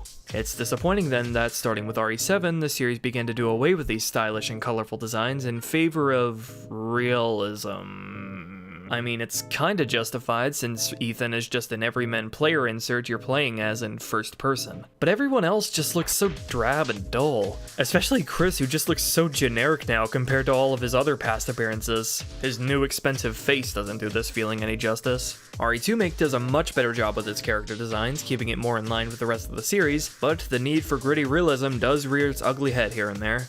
So let's go through them all in no particular order. Let's also talk about their voice actors when it's notable. Marvin is like pretty much the exact same, no problems here. Though considering the running jokes surrounding Marvin in the original, how fucking hype would it have been if they actually had the balls and money to get Will Smith to be Marvin's face and play him? Internet would have exploded from that shit. Ada? Ada throughout the series has been characterized as someone who loves to dress to impress, even on serious missions. She's gonna look pretty no matter what the task, and she's gonna make it work. So pre-release, when I saw her adorning a really cheeky, totally not a spy getup, I laughed out loud. The reason they gave her the clothes was because it was more realistic, which is hilariously bullshit because they gave her sunglasses to wear at night during a downpour and changed her flats to high heels. I was going to be angry if they revised Ada's look and character like this, and thank God they didn't. What the getup really ended up being was a nice way of conveying Ada opening herself up to Leon and teasing the coming of the absolutely gorgeous dress she's rocking underneath. Even if I'd rather it look closer to OG, I still love it. Though if the trench coat could hide her dress and her cover story has changed to be an FBI agent anyway, I don't know why they didn't go the Darkside Chronicles route and decking her out in tactical gear, especially since they seem to suddenly care about realism. But it's a really nice consideration that when you have Leon's classic costume selected, Ada will appear without the trench coat and sunglasses for the entire game, even though it does appear out of nowhere in the cutscene where she's supposed to give it to Leon. Ada's voice actress doesn't sound or talk anything like Sally Cahill's femme fatale take. Ada Wong. I'm looking for some guy named Ben. He's one of those reporter types, always looking for a scoop. Find a way out, Leon. Before it's too late. Then we'll talk. Name's Ada. A lot of the side characters received really unnecessary changes to their looks that don't have any impact on anything, so I'm just here asking why. Iron's hair color was changed for no reason, though the gold watch is a really nice touch to show his greedy assholery. At the very least, I really appreciate how similar Iron's voice actor sounds to the original. Yes, that's me. And just who are you? No, don't bother telling me. It makes no difference. Sherry? I've been looking everywhere for you, Sherry. Brave little girl to leave your house in the middle of this mess. Ben's hair color and outfit was changed for no reason. Annette's hairstyle was changed for no reason, or at least a really dumb one. They went balls to the wall in making her as much of a scientist stereotype as possible, that being the reason they made her look less pretty.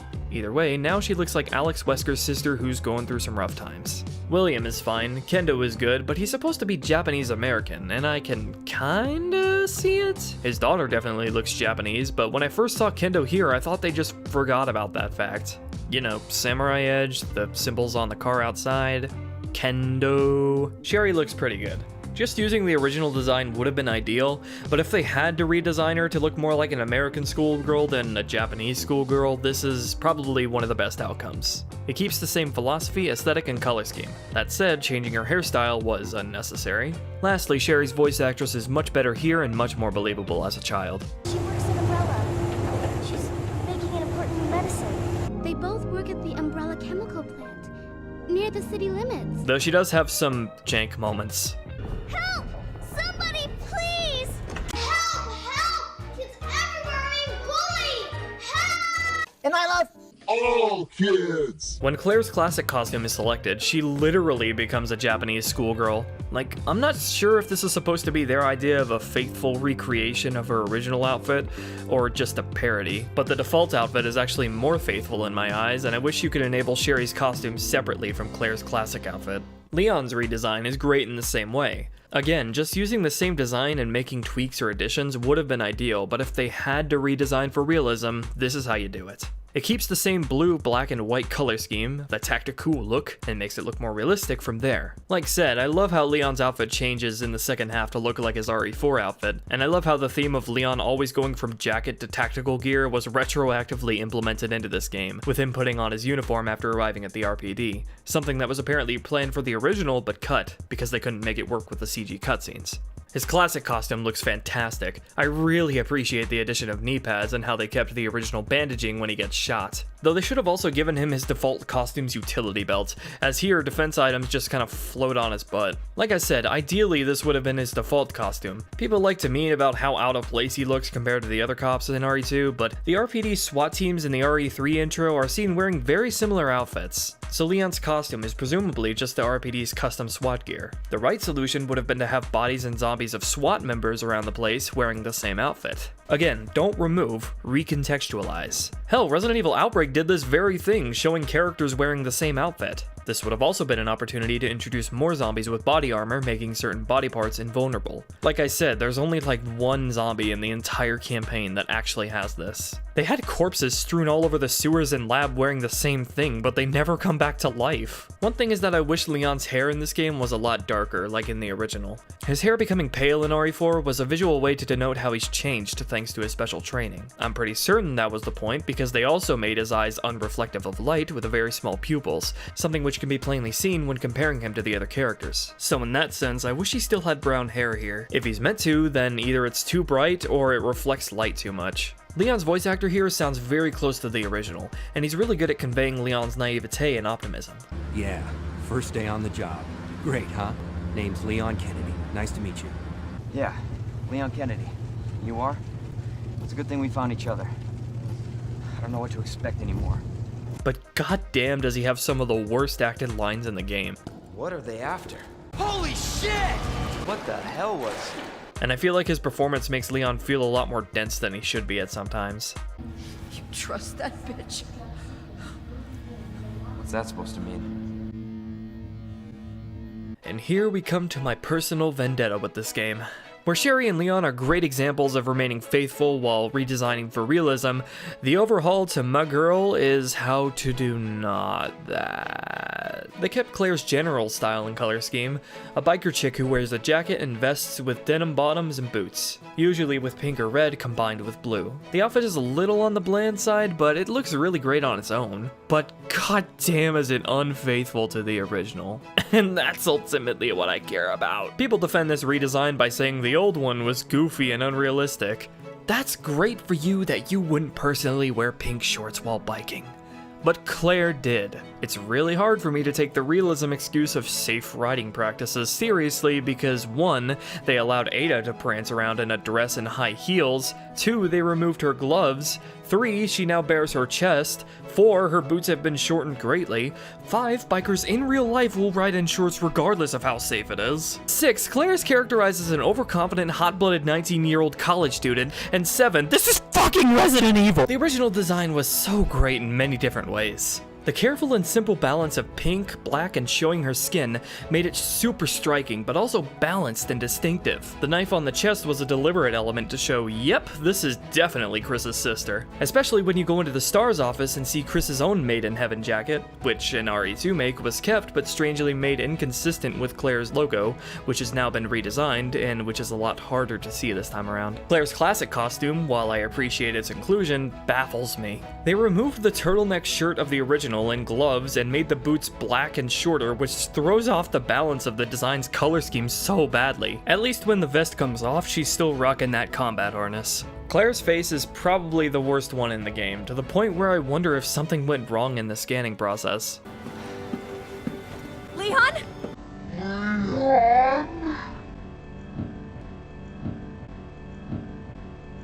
Aside from that, she certainly doesn't look anything like Claire. Leon's face has copious amounts of butt chin and his eyebrows are maybe too thick, but he still kinda looked like Leon. Claire has a lot more issues that keep me from thinking of this person as my girl. The Claire I know has sharp features, high eyelids, sympathetic eyebrows, and puckery lips. Compare that to RE2 makes Claire with a more rounded face and puffier cheeks, a short, round nose, and sunken eyelids. How can this render of Claire look so god-awful, yet the render on the box art looks so good, and then the in-game model is just stuck somewhere in between? Her face in the reveal trailer looked so much better and a little more like Claire. It seems like they were actually faithful to their facial capture model, Jordan McEwen here, but for some reason they altered her face before release to look less nice, in my onion?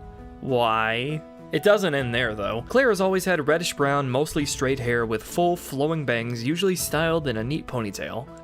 Why is her hair in this game such a scraggly, dirty mess? For realism? Then why do Leon and Ada get to keep their perfectly clean hairstyles? Cause she's a biker who's usually wearing a helmet? Excuse me if I don't accept that as a good reason to make it look like Claire's had fudge dumped all over her head. Okay, maybe that's kinda harsh, but her hair and ponytail is so messy and unkempt, and her bangs are so tiny and scraggly, and it doesn't have any redness to it at all, and I just... Why couldn't we just have this? She looked so good in Darkside Chronicles, even if the facial animations were pretty limited. And her outfit, while making changes, was still faithful to OG. She looked great, and sounded great, as she was still voiced by her OG voice there. Sherry. Rest here for a bit. I'll be right back, as soon as I found the antidote for you. Sherry, hang in there. We're gonna get the vaccine to make you better, okay? Claire! I promise we'll be back.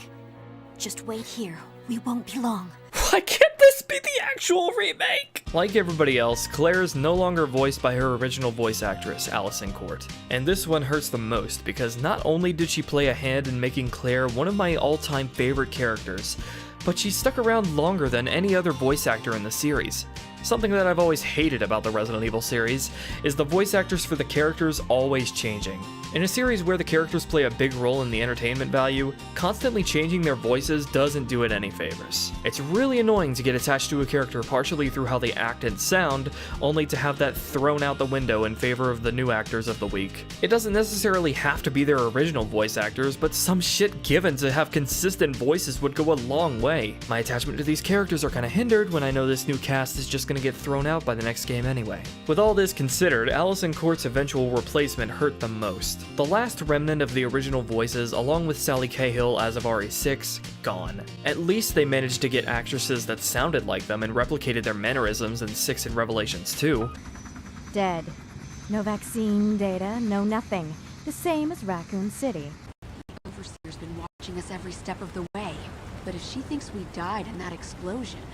Maybe you forgot, Wesker.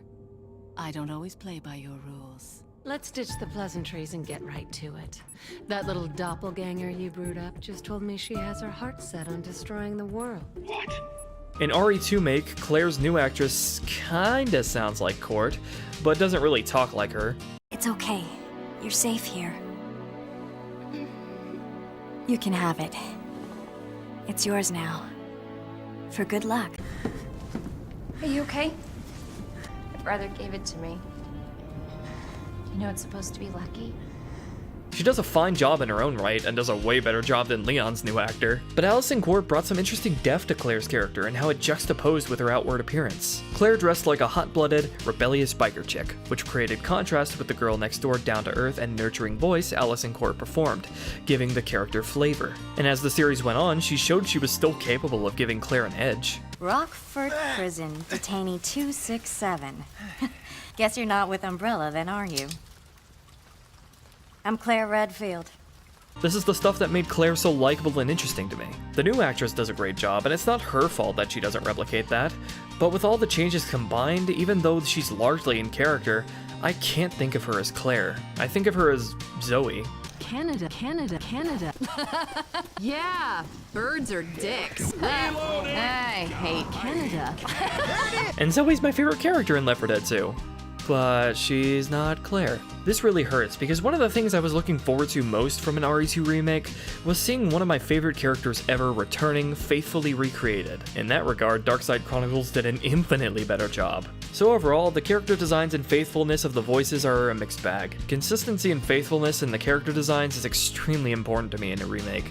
RE1 Remake already did exactly what I wish this game did. Recreated the character designs of the original and kept the same philosophy behind them. I fear if RE1 was remade today, they'd reduce the STARS uniforms to generic black SWAT gear with only tiny pops of color each member is supposed to have respectively. I just want RE2 Make and any future games or remakes to respect its source material more and realize what series it's in. A crazy and over-the-top horror and action series with a history of colorful, stylish, and unique character designs. We have enough gritty realism to go around in games today, especially horror games, so I don't want Resident Evil to lose something that helps make it unique. Let's talk about the characters themselves in context of the story. Even if Claire doesn't look or sound much like herself, she's thankfully mostly still in character, written very nicely. She's still the empathetic, nurturing, and down-to-earth girl next door she's always been, but she's been given more of the bite she has in Code Veronica onwards. Like, for real, Claire is so goddamn feisty in this game. She really doesn't take shit from anyone here, even Annette. I don't stop him! This conversation is over! God damn it, this is peak Claire. Her interactions with Sherry are also just so touching. You can tell just from the way she talks with her that Claire always wanted a little sister. From this, I can totally picture Claire as being someone who has a lifetime of experience of babysitting her neighbor's kids. Gotta scrounge up enough money to get that Harley Davidson product placement bike, huh, Claire? The fact that Sherry is a total stranger and yet Claire will go through so much to help her speaks to just how heartwarming Claire is as a character. And I think this clip sums it all up nicely. Sherry, don't worry. I will get you whatever you need, okay? Oh, why are you doing this? Because I care. And her overconfidence and feistiness is paced so well. She starts the game as being reasonably stressed and overwhelmed as she's in way over her head. But as she learns how to survive and is empowered by her drive to protect Sherry, she grows into such a badass. You don't know what you're up against! I have a pretty damn good idea. Whatever you do, don't stop until it's finished! Trust me.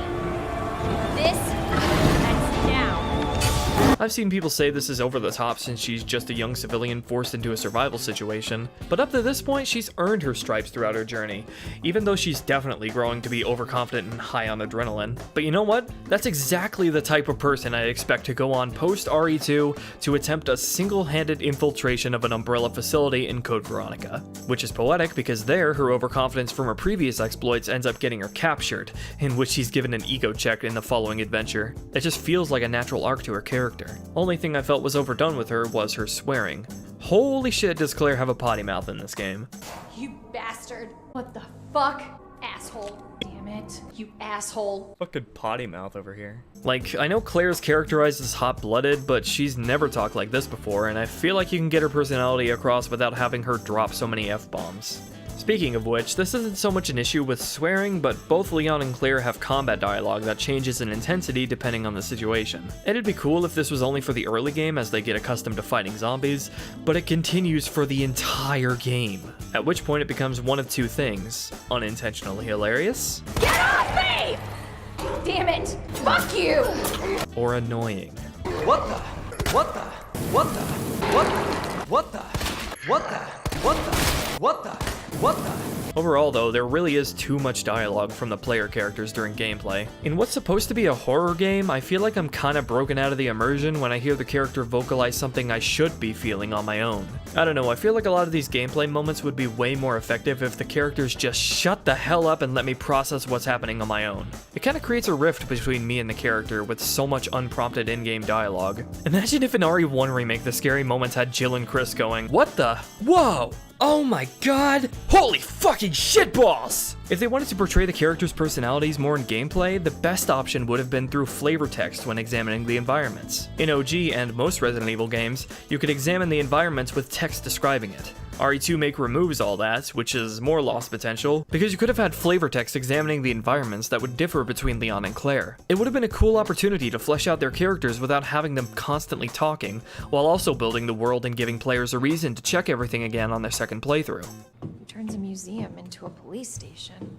Sherry, as a character, I think has been mostly improved over the original game. She was supposed to be a 12-year-old, but how she acted was super inconsistent. One moment running from Leon and Claire, no matter how obvious it was they weren't zombies. The next she's glomping Claire and utterly helpless. The next she's recklessly venturing into dangerous areas and not listening to her. Here, she's really believable in how she acts, and she's genuinely likable, which is really important since we're supposed to want to help her. Annoyingly though, it seems they didn't have the balls to recreate the scene of William infecting her with the G virus. In OG, after Sherry got dumped into the sewers and fell unconscious, William found her and...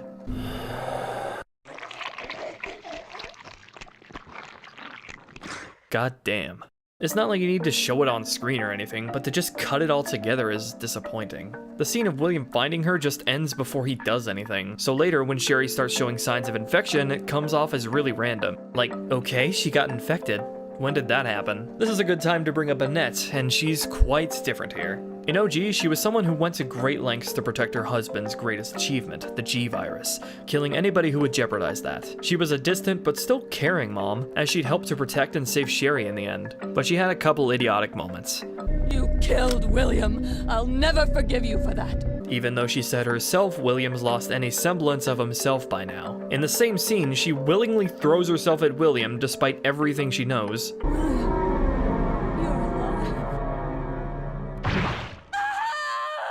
In RE2 Make, her motivations have changed to where she's now fighting to keep the G-Virus out of anybody's hands to prevent it from leaking out to the world. Now she's atoning for William's mistakes, regretting the G-Virus's creation, and apparently isn't as close with him. Honestly, we were more married to our work than each other. She's actually been pretty flanderized, as now she's super absorbed in her work to the point of blocking out the outside world. Where is she? Hello? What? Oh, Annette. And her neglect towards Sherry has been increased to a comical degree. I did, but nobody came and you didn't answer your phone, so... Sherry, I don't have time for this.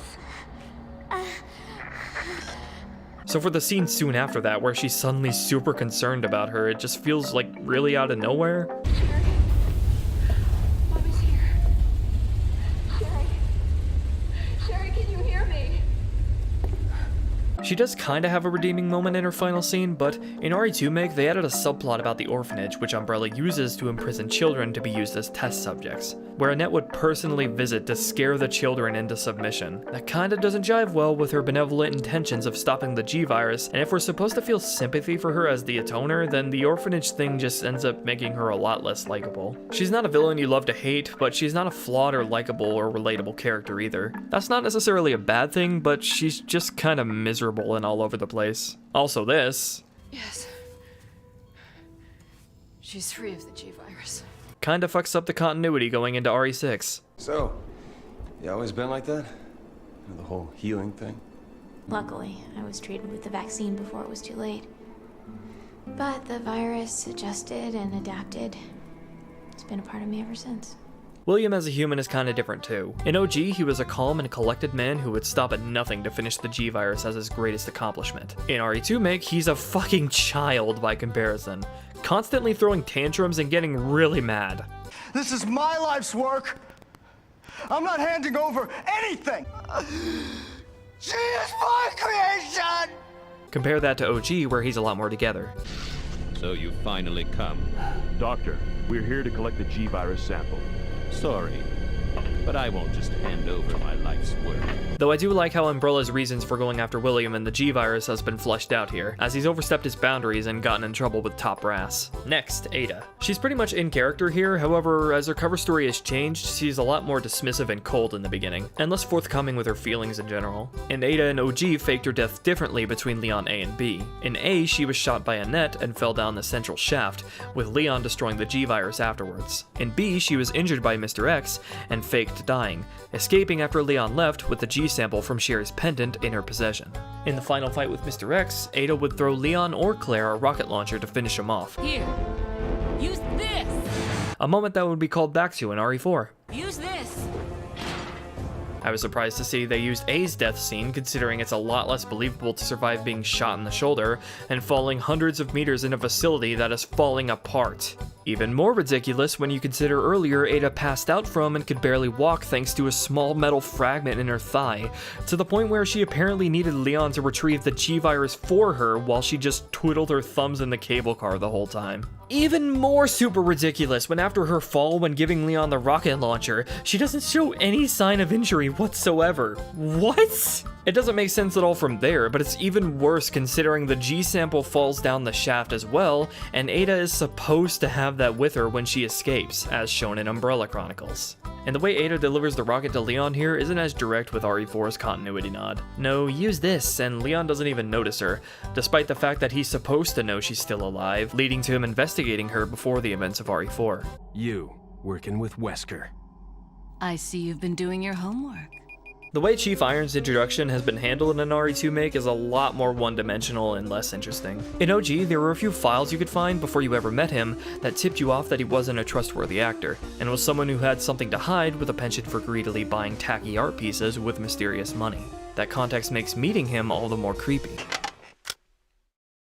Oh, I'm terribly sorry. I thought you were another one of those zombies.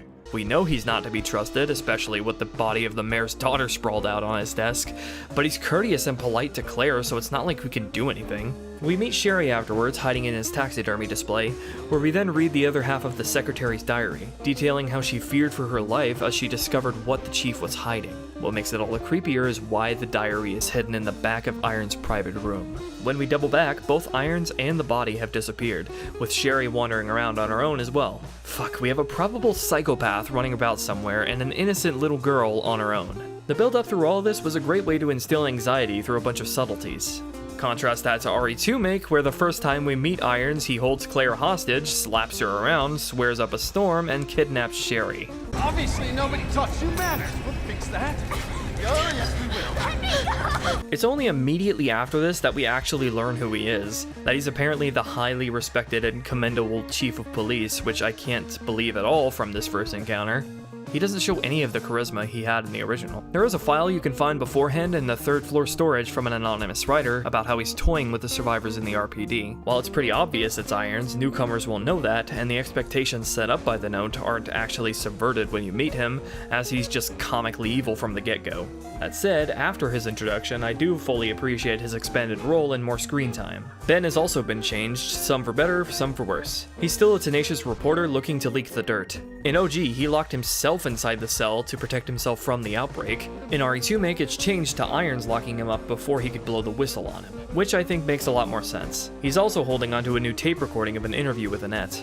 Ben had been investigating Umbrella and his suspicions about the orphanage, their lab, and the G-Virus, and how they had Irons on their payroll to cover their tracks. Personality-wise, he's kinda similar, though in OG he was a lot more of a charismatic wise-ass. Here, he's Jeff Goldblum. What I'm really confused by is why he's killed off so quickly. In his first and only cutscene. Ada doesn't even get to talk to him here. You have to come back here later anyway, so I don't know why they didn't save his death till then. He could have refused to give them the keycard to the parking garage until they could get him out of the cell, which requires electronic parts to open anyway. When you come back to open the cell, then he could have been killed by Mr. X, especially since after you get the keycard, he shows up there anyway. If your first playthrough is with Leon, Ben's death is your first teaser of Mr. X's existence. But if they still wanted to tease them, they could have just done it elsewhere. Like actually keeping the part where we see him deployed from a helicopter. You could have even had it happen during gameplay while we're outside. A bunch of other parts that used to be cutscenes have been retooled to be during gameplay anyway. While we're at it, they should have kept Mr. X's original purpose as well. In OG, he was deployed to retrieve a sample of the G-Virus and finish off any remaining police officers to cover Umbrella's tracks. In RE2 his first objective is gone, which is weird because now it seems like Umbrella just gave up on retrieving the virus after their first security teams failed to. Let's rewind a bit and talk about the opening cutscene of the original. It was basically a recap of the first game's events, talking about what the T-Virus was and Jill and Chris's exploits in uncovering Umbrella's secrets and making bioweapons. It was definitely on the nose with its exposition, but it was a nice way of making RE2 feel like a direct continuation of the first game's events. Especially since we immediately meet or get to play as Chris's sister, Claire. RE2 has no such recap, which is a shame since finding a way to tie this game in directly with RE1's remake would have been really cool. Its removal would have been fine if they spaced out the exposition throughout the game in a more interesting way, like the sewer flashback. But even then, there's barely any mention of the mansion incident or the T-Virus in this game. The T-Virus itself, the virus responsible for the entire Raccoon City outbreak, isn't alluded to being the cause at any point. Which means newcomers who don't know better are going to be thinking the G-Virus is responsible for the outbreak, and the game itself isn't helping this as it implies that is the case. The virus. I'll bet those rats spread it. Roger that. Just the samples then. So those were G-samples. This game seems to have a weird disregard for continuity nods in general. There are so many opportunities in this game for continuity nods to tie the games together that it doesn't take it all. Instead, opting to remove ties to other games. Claire's gung-ho attitude and Leon losing his sleeves are nice possible nods, but some more direct stuff would have been even nicer. There could have been a file in the lab mentioning the small-scale outbreak that happened there in Resident Evil 0, where the T-Virus leaked, along with several BOWs and a tyrant. In the STARS office, they kept the nods to Jill, Chris, Rebecca, and Barry, but they just recycled the photo from the original game, and we don't get to inspect it at all. Unlike OG, Wesker isn't mentioned at all. There are no hints at all about Jill or Nemesis, despite the fact that they're supposed to have been through the RPD before Leon and Claire arrive. The window Nemesis comes through is still intact. There's no rocket launcher damage anywhere. Most insulting of all, though, is that Brad Zombie has been removed entirely. Literally replaced by just a poster. Because that'll do, right? Unless they're going to change that stuff come RE3 Remake, where the fights with Nemi in the RPD are different and Brad survives a bit longer. In which case, I wonder if this hole in the wall was meant to be their idea of a nod to their plans with Nemesis. I guess we'll see. Though I do appreciate in the fourth Survivor how they reference the nuking of Raccoon City. But speaking of which, unlike OG, Hunk doesn't show or mention him successfully recovering a sample of the G-Virus for Umbrella. It would have been really cool if they adapted Ada's segments from Umbrella Chronicles into a post-game mode like the fourth Survivor, showing how she escaped from Raccoon City and ideally how she gets her hands on the G-sample she's supposed to have. Hell, this kind of thing is prime for being paid DLC, and I'm down with that. It would be a great opportunity to see Wesker again and introduce Ada's signature hookshot she has in RE4 onward, and to tease Raccoon City's fate before an RE3 make.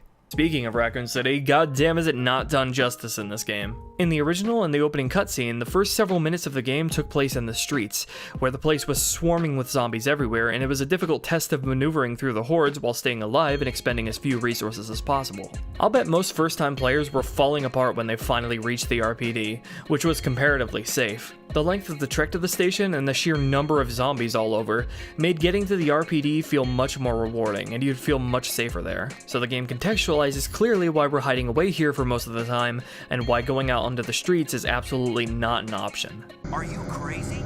The streets are still crawling with zombies. In RE2 it's ridiculously lackluster. For one thing, 2/3 of the street section has been cut from the opening segment, instead moved to outside the parking garage to connect the sewers and orphanage, which means the impact of the opening is lessened, especially since the placement of the zombies here is so ridiculously lenient, most of them being placed far out of the way and the few that are in your way have their backs turned. This game has an opening soft tutorial that lets you get accustomed to the controls, enemies, and mechanics, unlike OG, so why did they then make the street segment easier? It also doesn't help that, unlike OG, there are no items to collect here at all, and it's a missed opportunity since they could have hidden some rare items behind a crowd of zombies that would reward tenacious risk takers for their initiative of exploring even in a dangerous segment like this. At least the opening has zombie hordes, even if their placement lacks any challenge. The parts of the streets they relocated are just barren. The street right outside the RPD only ever has Mr. X and 2 zombies when playing as Claire. And the only enemies after that are the lone zombies or 1 or 2 dogs here and there. There are no hordes or anything to speak of here that really challenge you.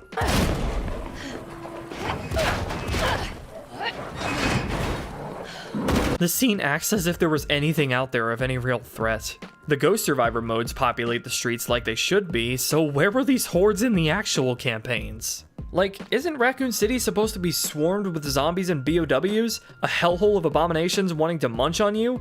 I don't really get that feeling when Irons can one-handedly drag a resisting and screaming Sherry all the way from the RPD to the orphanage, and Leon and Ada are just able to have a casual conversation during a peaceful walk down the street. Told Lieutenant Brenna I'd bring help. Help from what? The rain? I can get behind that. Leon's street section after the opening don't feature any real enemies whatsoever. In fact, the entire stretch of the game between exiting from the parking garage to playing as Ada is one gigantic walkie-talkie linear tour lacking any real gameplay or exploration value, where Leon and Ada explicitly develop their characters and dole out exposition. And I'm all for that stuff, but goddamn is this part of the game so dull on repeat playthroughs, especially because of how badly the alligator encounter was handled. In OG, Ada would follow you in the sewers and factory where you'd both get to fight enemies. That fighting alongside each other would have made for some good bonding moments, and the enemies would have made this whole segment so much more interesting. It could have been an opportunity to populate the streets with big hordes you'd have to navigate around, because you wouldn't need to worry as much about your own ammo consumption since Ada would be covering you. They could have also restructured these linear corridors in the sewers to be more of an actual level like the other parts of the game, just a mini explorable area to get some time to fight together with Ada. It's weird how the lab is designed in this game as well. You have the East Wing, which is a proper level and area in and of itself, but I was surprised and underwhelmed to find that the West Wing was just a linear sequence of rooms and hallways strung together, at the end of which Leon and Claire just take a G sample and vaccine conveniently left there for them. That was easy. This is kind of insulting considering the original game's Claire A had an entire sequence dedicated to crafting the vaccine based on specific instructions Annette gave you. It was really neat to follow the steps of going to the room specified and finding the machines to create the vaccine from scratch, all while the self-destruct sequence blared over the intercom and new enemies spawned in to shake things up. To go from that to just picking it up pre-made and everything is disappointing. Though to be fair, the sequence for creating the herbicide kinda feels like it's standing in for it, and that's cool in its own right, especially because they actually did recreate the cute little machine cutscene that I smile at every time I see. But it's not as involved, and crafting an herbicide to kill some overgrown weeds is a lot less exciting than crafting a vaccine to the big bad virus to save Sherry before the lab blows up.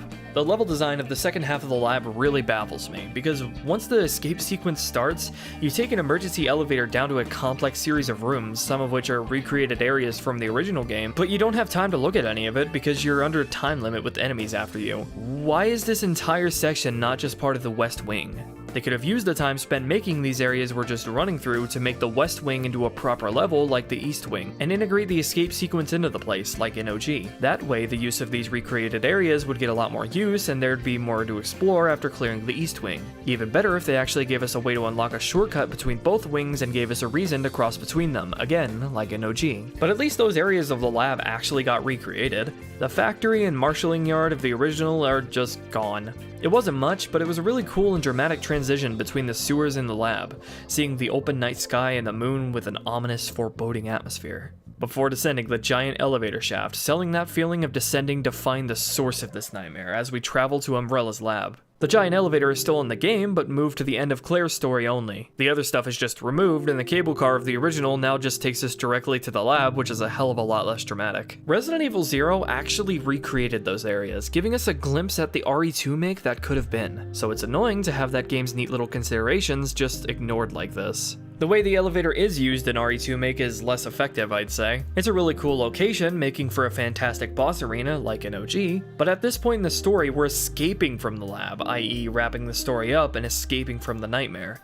Wouldn't it at least make more thematic sense for it to be going up? Like the vaccine crafting sequence, the train sequence has also been removed. In OG, you had to perform a little sequence under the self-destruct time limit to get the train up and running, so the characters could escape, and again, it was really neat. Especially because after which we had the final showdown with Mr. X while still under the time limit. You will earn your train ride, doggammit! After which we got the train set up, and the B character would yell at the A character to hurry as it departed, in which they all made it on. This is where Claire saves Sherry with the vaccine in Claire A, Leon B, but doesn't need to in Leon A, Claire B, as Sherry was never infected. And Claire and Leon have their own final moments. My God has protected you. It will always be with you. Goodbye, Ada. Contrast that with RE2 Make's equivalent endings, which are butt fucking awful.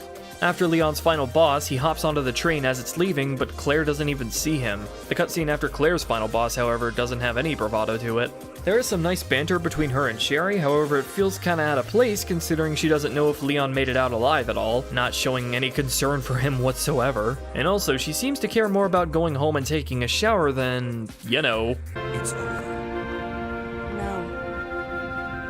I have to find my brother. Leon then just nonchalantly wanders in like a sitcom. Hey.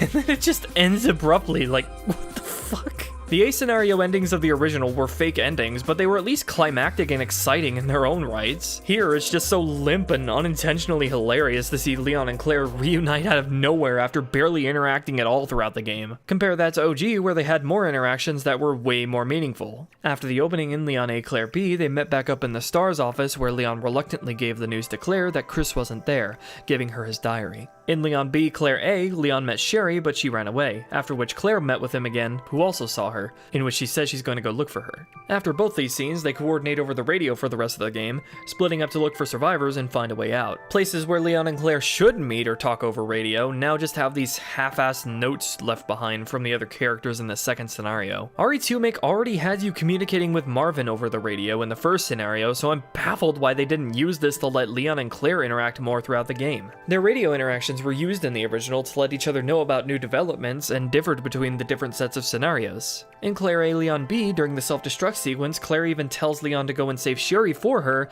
while she's busy crafting the vaccine. So in Leon B, you have to go to the security office and get Sherry to the train platform. In RE2 Make, Leon doesn't meet Sherry at all until the ending. This is Sherry. Okay. Despite the fact that he's supposed to have played a role in saving her. The people who saved me, Leon and Claire, are the closest friends I've ever had.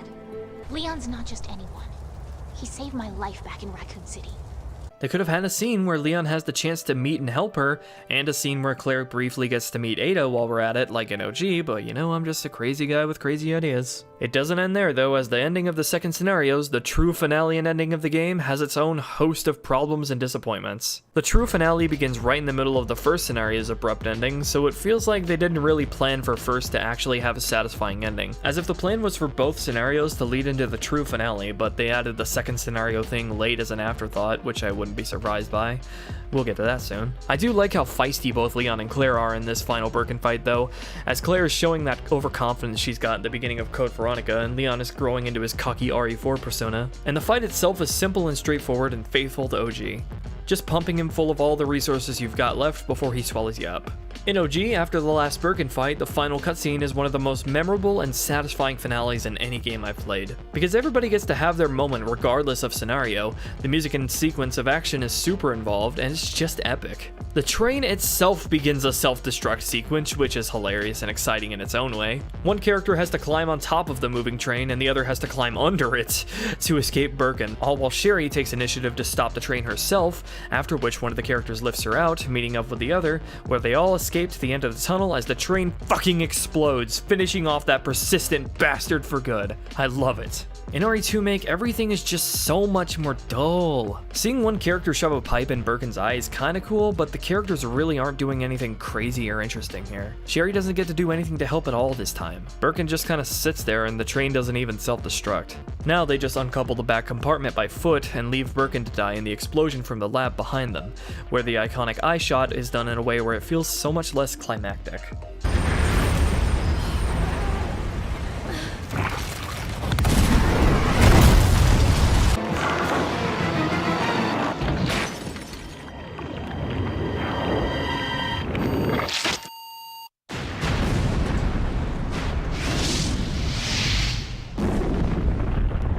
The whole sequence is just a lot less involved, and the flow of the whole scene is much less exciting, and it lacks the exciting music that swells and bursts with energy in response to the action on screen.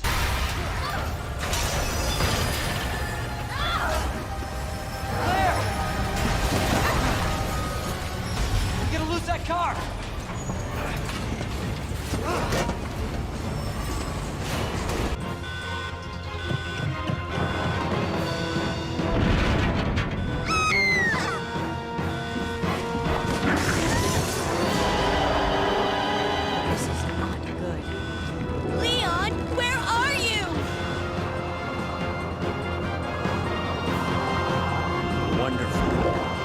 If there is supposed to be any good music in scenes like this, it's barely audible.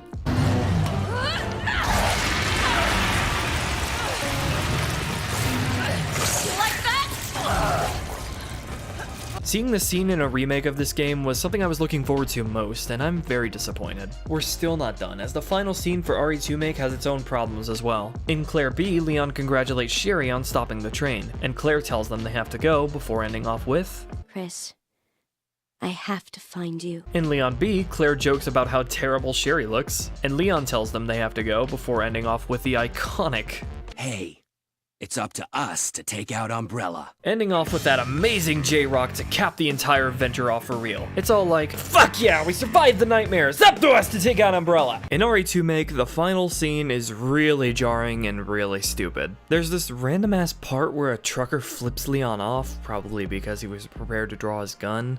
Like, what, did you expect him to be another zombie truck driver? And you're not even gonna try to warn him that he's heading into the direction of hell? What was the point of this? They went balls to the wall here in drawing out the characters' short banter. The entire ending is mostly just Leon, Claire, and Sherry saying the most random bullshit. Is it over? I don't know. But if it's not, we'll stop it. Whatever it takes. Yeah, you damn right we will. I'm sorry, what? You'll stop it? As in the outbreak? What? When Leon declared it was up to them to take out Umbrella, he meant taking everything they learned and getting it out to the world so justice would be served. That's a lot more achievable than somehow ending a fucking zombie apocalypse all by yourself. It's not like we found a cure or anything, or if we did, it'd probably be for the wrong virus because the characters don't even know that the T-virus is responsible for the outbreak. Sherry then starts talking about Leon and Claire adopting her and getting a puppy and parrot because her mom wouldn't let her have a pet and how she wants to learn to play piano. And I'm sorry, didn't you just escape a hellish nightmare in which your mom literally just died right in front of you and your dad turned into a monster and implanted a worm down your throat? Oh yeah, Leon and Claire's goals after surviving Raccoon City? Claire, no concern for fighting Chris? Leon, don't care at all about bringing justice to Umbrella? No? No one? Just gonna act like the entire game didn't just happen? Okay. Darkside Chronicles version changed some things of the original, but holy shit, the contrast between these endings. We're gonna be okay now, aren't we? Sherry. I have something to tell you. About your mother.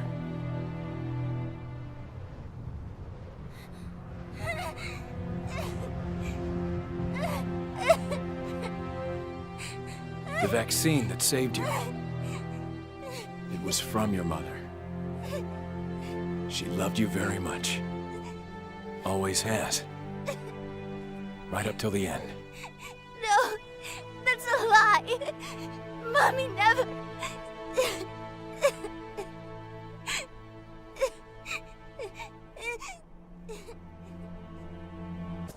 So, are you guys like boyfriend and girlfriend?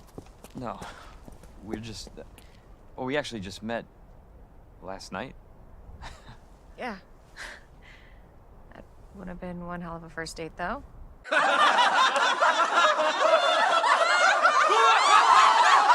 It feels like they saw the optimistic tone the original ended on and went way overboard with it, to the point where any actual substance is just smothered out. Resident Evil games have always had triumphant endings that go out with a bang and end on an optimistic tone, but it's never had random bullshit like this so unreflective and unsatisfying from the adventure we just finished. Say what you will about everything in 6 or whatever, but no matter how over the top and crazy things got, everything in the story had a purpose. This is legitimately cringy. Not just because of what it does, but especially because it's removing the actual meaningful stuff of the original ending in the process. Just a bad ending all around that really left me feeling super confused and unsatisfied. The credits theme this time is a throwback to 90s grunge rock with lyrics, and it's a great song in its own right, but I'd say it does lack the punch and triumphant flair the original B ending theme had. It's also a giant missed opportunity that there's no sort of post-credits epilogue or anything teasing Leon and Claire's future adventures. It could have taken the scene from Darkside Chronicles and the post-credits screens from RE3 and fleshed them out into a full epilogue in its own right. I picture Sherry looking out a rain-covered window in the US government's custody, being interrogated, and Leon also under interrogation in a scene similar to the one in DC where he's telling them to leave Sherry alone. It then flashes back to them and Claire on the road walking away from Raccoon City. Leon tells Claire that they'll probably be taken into custody and not allowed to leave, so he tells her to find Chris while she still can. Claire is hesitant, of course, but Leon promises he'll take care of Sherry and make sure Umbrella goes down. With reluctance, Claire gives Sherry one last hug, thanking Leon for everything,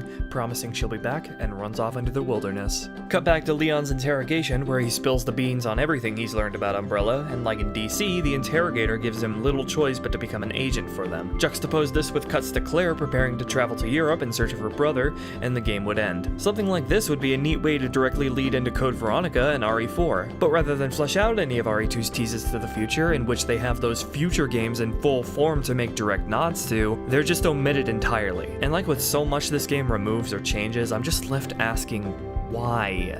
Since we're talking about the second scenario ending, let's pull back and talk about how the scenarios are handled in this game in general. In the original game, the A-B scenarios, along with the zapping, were the game's signature features and made it unique from every other game in the series. The A-B system was a truly ambitious idea in which the characters would swap places they start the adventure from, providing for a really neat set of 4 semi-unique remixes for essentially one core campaign. The game utilized this idea in a bunch of really cool ways, where the A-B characters would encounter many unique situations, sequences of events, item and enemy placements, with certain things even being exclusive to one A-B set, like Sherry being infected in Claire A, Leon B, or Claire meeting Leon in the sewers in Leon A, Claire B. This stuff combined with the zapping system that lets you affect the other character's scenario in neat little ways, and the differences between Leon and Claire that they'll always have, like most of their weapons, their generic items, and their supporting characters, made for one hell of a meaty, dynamic game. There was still a lot of repetition, even in a single A-B set, and while it would have been nice to see more unique stuff between all these scenarios, it's a great showcase of how much small remixes and tweaks to the situations, enemies, or items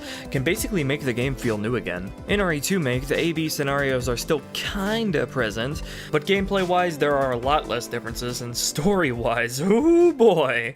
This is actually my biggest problem with the game as a whole, and really disappointed me when I first played the second scenario. Regardless of the scenario, the majority of gameplay sequences and story beats are straight up repeated. The only story beats that change between scenarios are who meets Marvin and who fights the final form of Birkin. Everything else is the same, to the point where Claire and Leon's campaigns fundamentally contradict each other. Leon and Claire fight Birkin's first, second, and third forms in the exact same place. They meet their supporting characters in the exact same place. Sherry and Ada pass out in the exact same place to be saved by the protagonists. Annette shows up to stop William in the exact same place and way twice. And she even manages to die twice in 2 completely different places. This is really fucking annoying because one of the things Resident Evil 2 improved upon over the first game was having the two characters' A-B stories play off of each other and sync up in terms of story beats, with one not overriding the other. So with the way Remake handles it, it feels like we've gone backwards, and I'm just dumbfounded why the game ended up having such an incoherent mess of an overall plot from the way the scenarios are handled. It's like others have said, it feels like I just played Leon A and Claire A back to back. Gameplay-wise, at least they actually tried, even if there are less differences than an OG. There is still quite a bit unique between first and second, Leon and Claire, but I really wish there was more, as this was a prime opportunity to make them even more unique from each other than the original game, without even having to do anything crazy. Like I said, just switching around enemy types and encounters and item placements would go a long way to make the whole thing new again, but the majority of items and enemies are exactly the same regardless of the scenario. Well, the second scenario certainly starts off on the wrong foot. When I played the first, I saw how short the street section was, and I was hoping that they were saving the real Raccoon City Marathon for the second scenario. I load up Leon second, and Leon immediately shoots a zombie in the head before he even knows what's going on. Like, for all he knows, Claire could have been robbing the gas station since she's armed, but his first instinct is to shoot the person behind her in the head. What? Then I come to see the intro is completely rushed past like a Walking Dead recap, which sucked because I actually wanted to watch the opening again. And if I wanted to skip it, this game has skippable cutscenes. Even worse when I find out that there isn't any street section at all, and we just teleport to the RPD courtyard to start playing. Oh my god. Thankfully, it does get much better from there, if only for a little bit, as we enter the RPD from a different place, and the first visit is way more open-ended and is pretty modestly remixed from the first. Throughout the second scenario, a really nice mix-up is letting Leon and Claire find their own more powerful handguns with unique attributes right at the beginning that use 45 caliber ammo, unique to the second scenario. All the 9mm ammo from before is replaced with 45 caliber ammo, meaning that the only way to get more ammo for your 9mm handgun is through gunpowder. On the other hand, there's no way to craft 45 caliber ammo. This simple change in weapon addition is such a nice way to add some meaningful variation to the playthrough. The quick draw was actually in the original. It came with one of Claire's costumes in OG, so it's really cool to see it, and the way it's fired, re-implemented. Upon seeing how they relocated the first window licker and licker encounter to subvert veteran expectations, I thought how cool it'd be if in the other scenario they moved it back to its original location, as a double subversion. And holy shit, that's exactly what they did in the second scenario, and it's amazing. And then you go up into the STARS office hallway where the licker was in first, and now that's where you find Mr. X triple subversion! What the fuck? Mr. X now stalks you on the first visit, which I appreciate, and the security camera scene is recreated in the main hall where you get to see him on the laptop. You can get the STARS badge early in second, which means you can get the Magnum or SMG and one of their respective attachments early. Another really fucking neat thing is how I found in the first scenario you get faked out by a shadow of a mannequin being cast onto the wall. In the second scenario, these cheeky fuckers actually put a zombie there. All this kind of stuff is what I wish the second scenario did the whole time. Because after the first RPD visit, the scenarios play out mostly the same. Same bosses, same gameplay sequences, mostly same enemies, mostly same item placements, blah. There are still some subtle differences here and there, but I just really wish the care they put into the first RPD visit was put into the rest of the second scenario. And even then, the first RPD visit could have been even more unique through tweaks as small as moving around the barricades to the halls that would change how you traverse it drastically. The game shakes up enemies that appear in the basement, dogs for Leon, lickers for Claire, so I wish this kind of character-specific or scenario-specific stuff was expanded on. Like, depending on those factors, the sewers could be filled with spiders instead of G-adults, which would really shake up how the entire area plays. Likewise, in the lab, one character or scenario could have more IVs than evolved lickers, or vice versa, which would also give even more depth to the earlier mentioned anti-BOW gas zapping element, might I add. With Resident Evil 7's Madhouse difficulty significantly remixing enemies and items,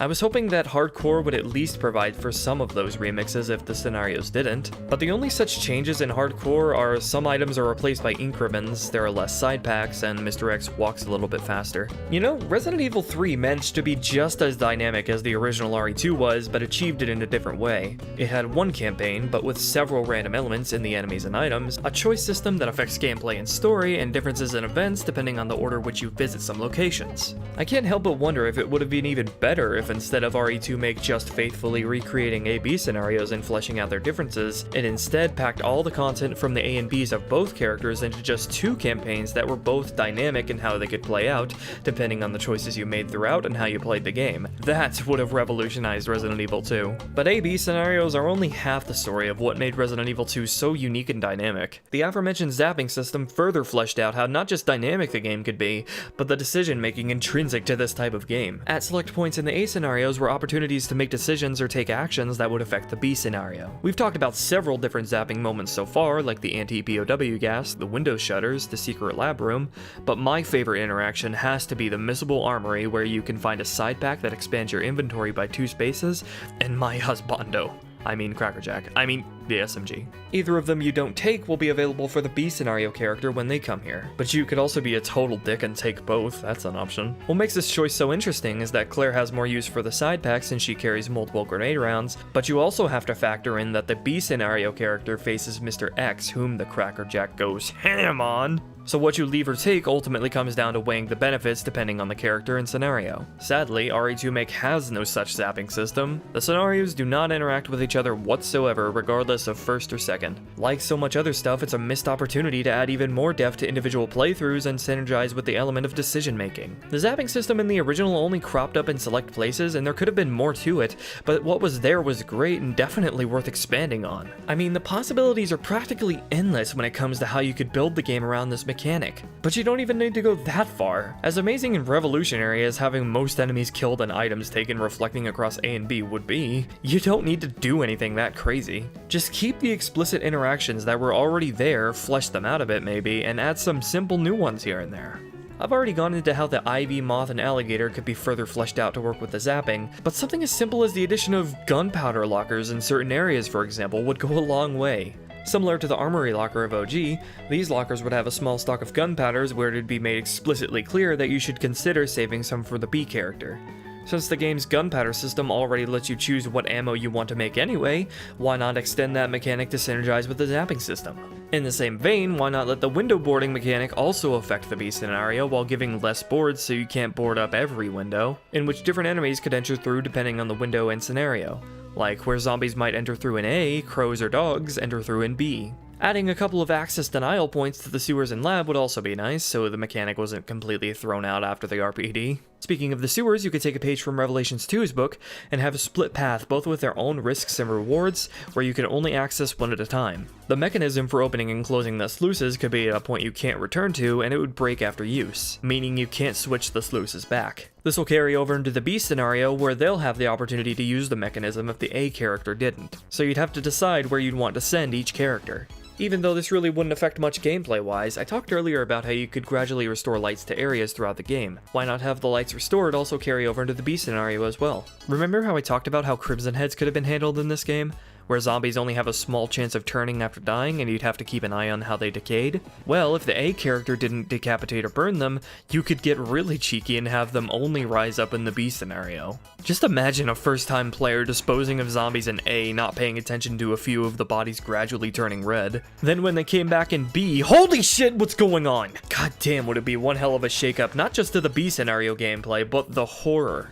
It would add more to the resource management and decision making, and would take Remake's best feature addition and synergize it with Resident Evil 2's best feature to elevate its remake to the next level. This kind of stuff goes a long way in adding to the replay value and making repeat playthroughs so fun and interesting since you have prior knowledge of how the game is affected based on your choices. The scenarios and zapping system of Resident Evil 2 still remains as that game's defining features, so I can't help but be extremely let down that this game doesn't even attempt to make them even better, instead opting to go backwards and removing the zapping and blatantly repeating story beats no matter what the scenario is. Well, maybe that's a little harsh, because according to Aesthetic Gamer, a reliable source on Resident Evil leaks, they did plan to recreate the A and B scenarios, but was cut due to time constraints, which is just fantastic. But in the last few months of development, they rushed to include as much of it as they could, which would explain why in the second scenario the first RPD visit is an actual overhaul, while the rest of the game is mostly just minor tweaks. That'd also explain why the first scenario's endings are so hilariously abrupt.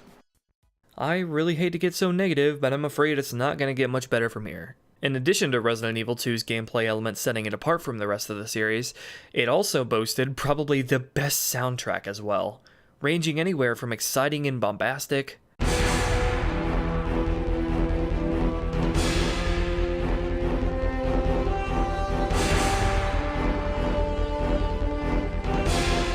to eerie and quiet.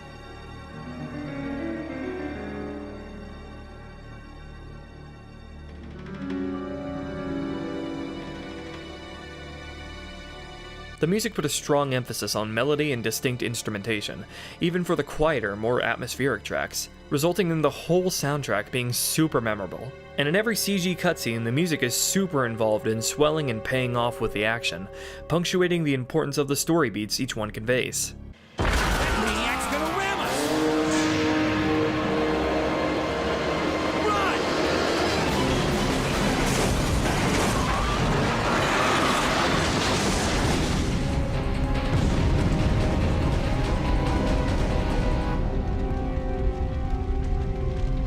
Claire! Leon! I'm okay. Head to the station. I'll meet you there. Okay.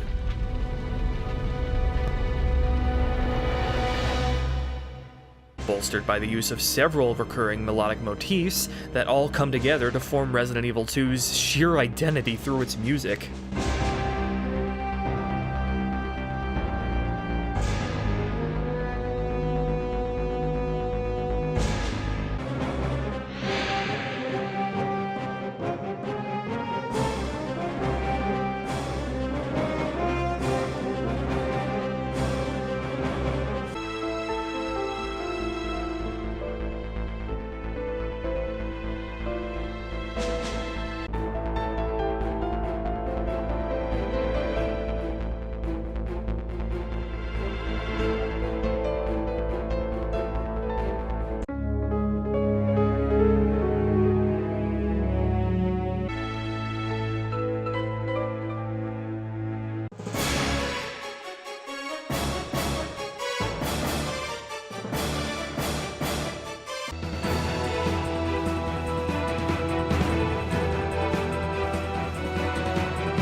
Just imagine how amazing the music could be in a remake of RE2 where it remasters all of it and yeah, it's just gone.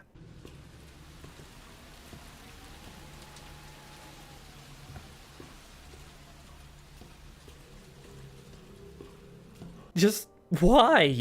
They just straight up removed like 80% of the music the game is supposed to have. Where they don't remove music, it's replaced by painfully generic horror droning. When you first enter the main hall and dark room, the first couple of notes trick you into thinking they actually recreated the soundtrack.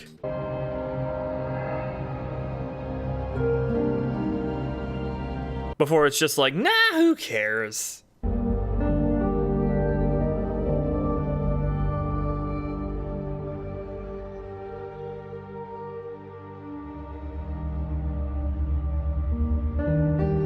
And after the first time, they never play again. It's like they're ashamed of the original music, so they cover up the melodies by making it sound all muddy. To be fair, the music does get much better when things ramp up, but nowhere near as memorable as the original, as the music is a lot less involved in the action on screen, and is usually drowned out by all the other sounds. Hold on!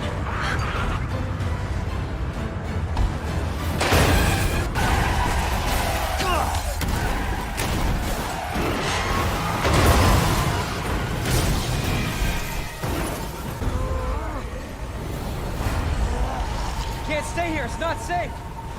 Go on ahead. I'll meet you at the station. I'll be there! This is out of control. It's the same composer as the original game too, which makes it all the more confusing. It seems like they went the route of removing most of the music and plunging the majority of the game in dead silence for the sake of enhancing the horror. But silence is at its most effective when it's actually complemented by sounds or music. Just ask the original Resident Evil 2.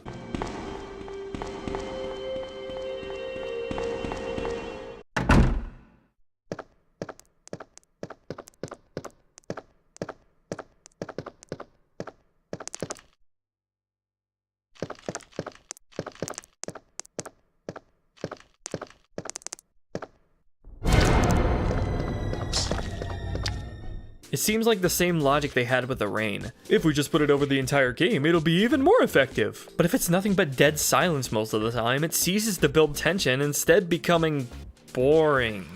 For my second playthrough, I turned on the original soundtrack swap DLC, and holy shit, does it do wonders to improve the experience across the board.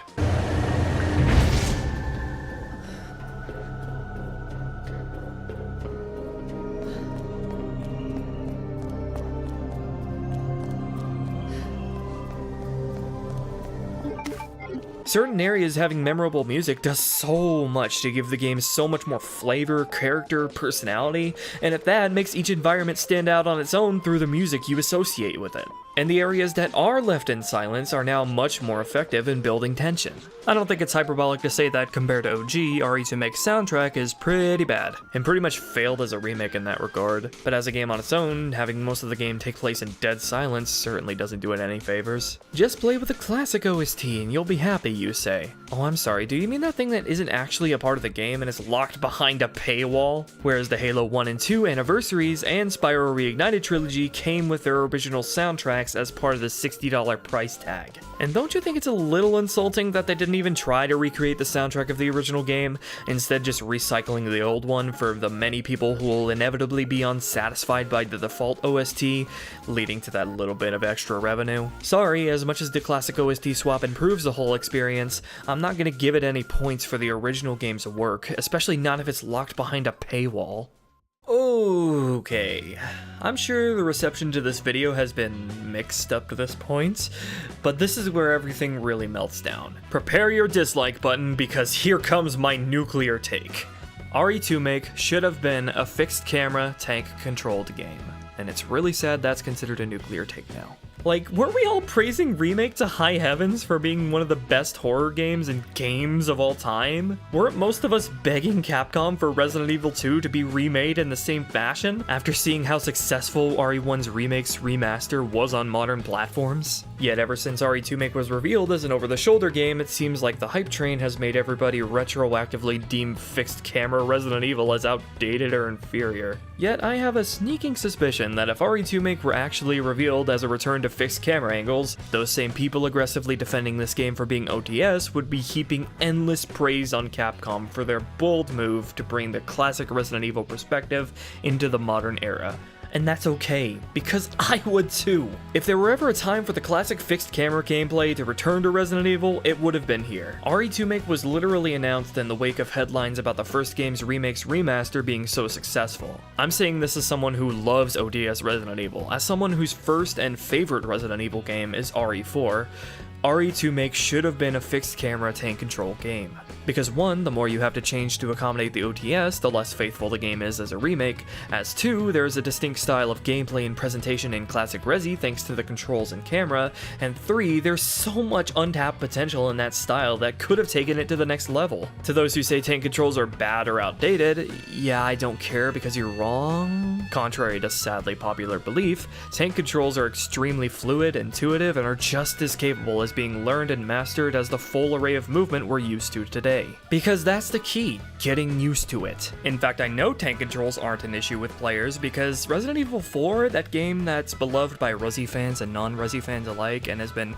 re-released onto modern platforms to glowing praise and success multiple times, that used the exact same control scheme as the fixed camera games. True, RE4 was an OTS game, so it was probably easier to understand there, but that's just it, understanding. Again, it's just a matter of getting used to it and understanding how a fixed camera game plays. Tank controls were made for the constantly changing camera angles. With a full 2D array of movement, you'd have to constantly adjust to account for the camera angle since you're always being thrown off your axis. But with tank controls, no matter where the camera is placed or how crazy its angles or movement gets, as long as you can see your character, your movement won't be impeded whatsoever. Regardless of the camera, pressing up will always go forward, pressing back will always step back, left and right will always turn left and right. In this way, tank controls put you in the character's shoes in a different way than OTS does, because you're oriented based on your character.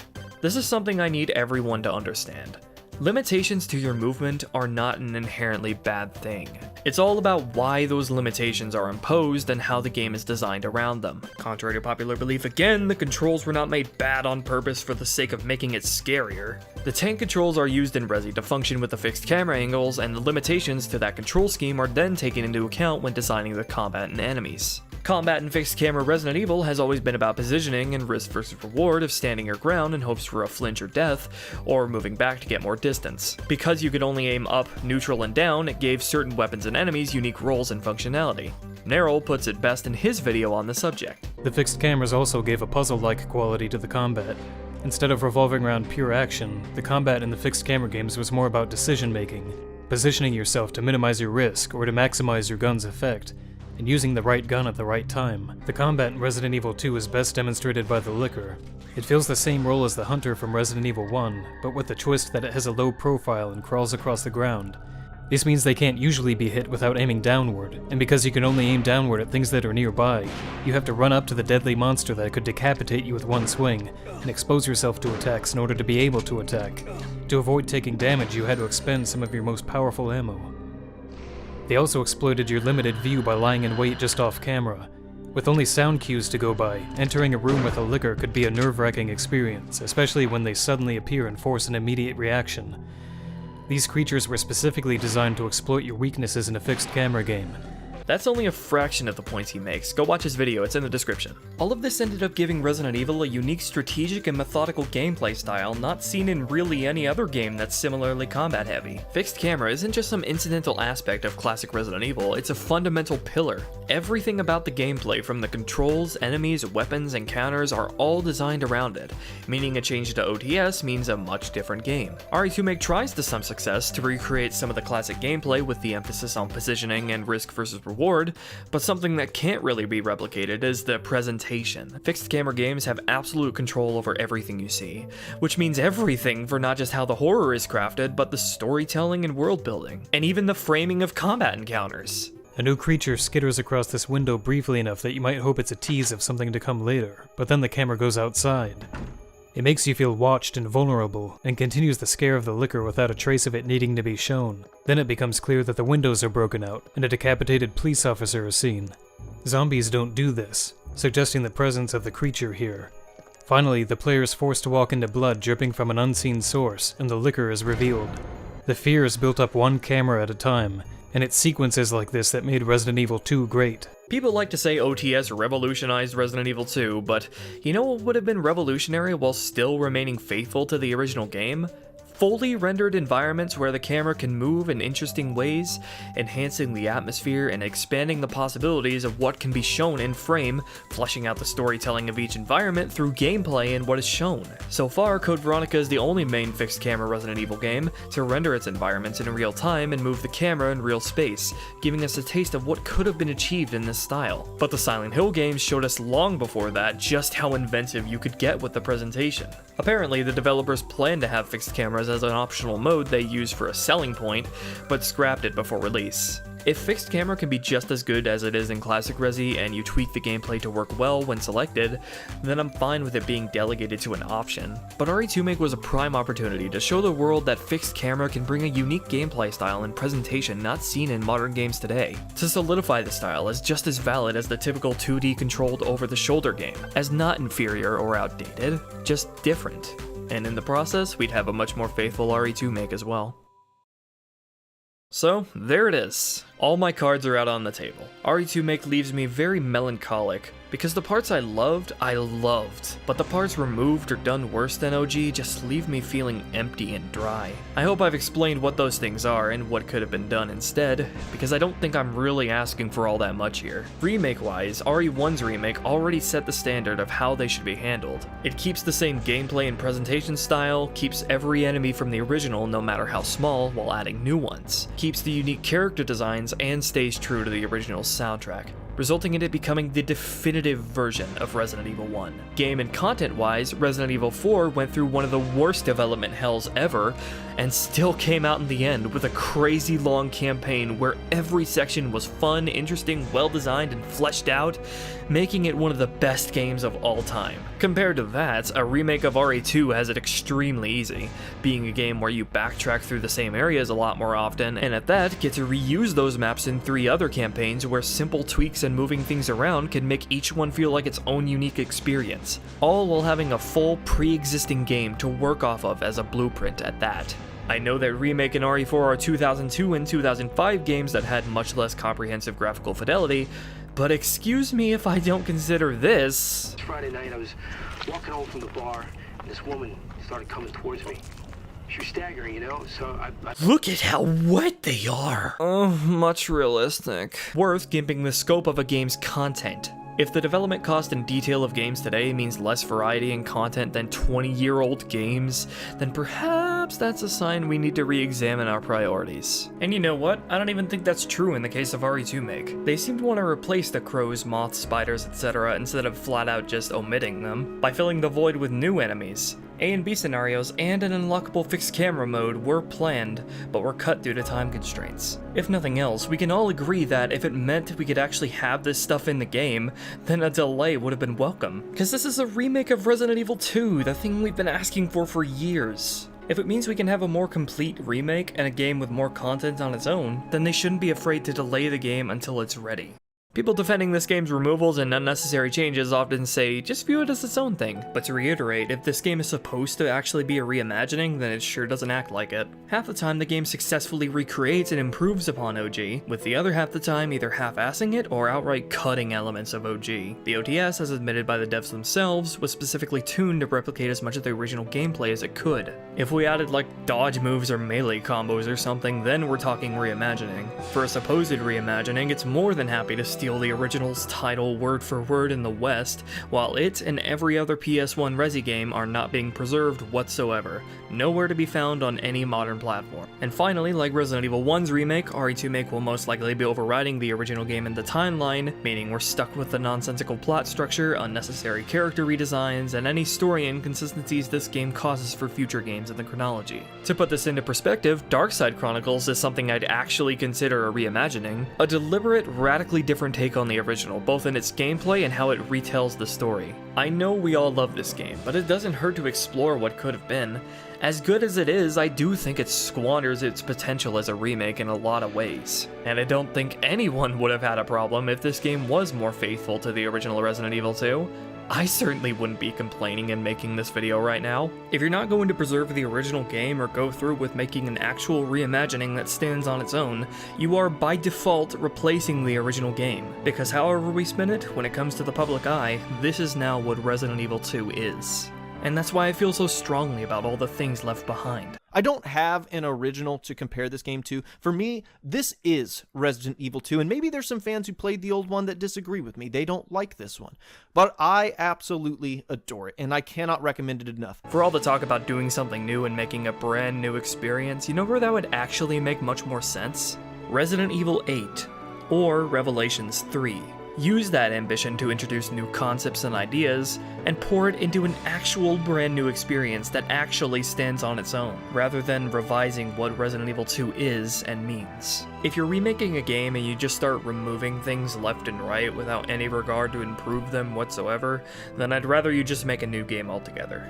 Overall, I really recommend playing RE2. It's a challenging survival horror with great resource management and tense fun action. That said, I also highly recommend playing Resident Evil 2 as well, as that's a wonderful game in its own right for the same reasons. What's more, I recommend playing the original first. While the game hasn't been made easily accessible by any means, I'd say it's worth it to get your hands on one of the versions floating around. I'd recommend the Source Next version for PC, as that lets you skip the door loading screens, but if you don't want to go through the headache of getting it to work as best it can, the GameCube version is your next best bet.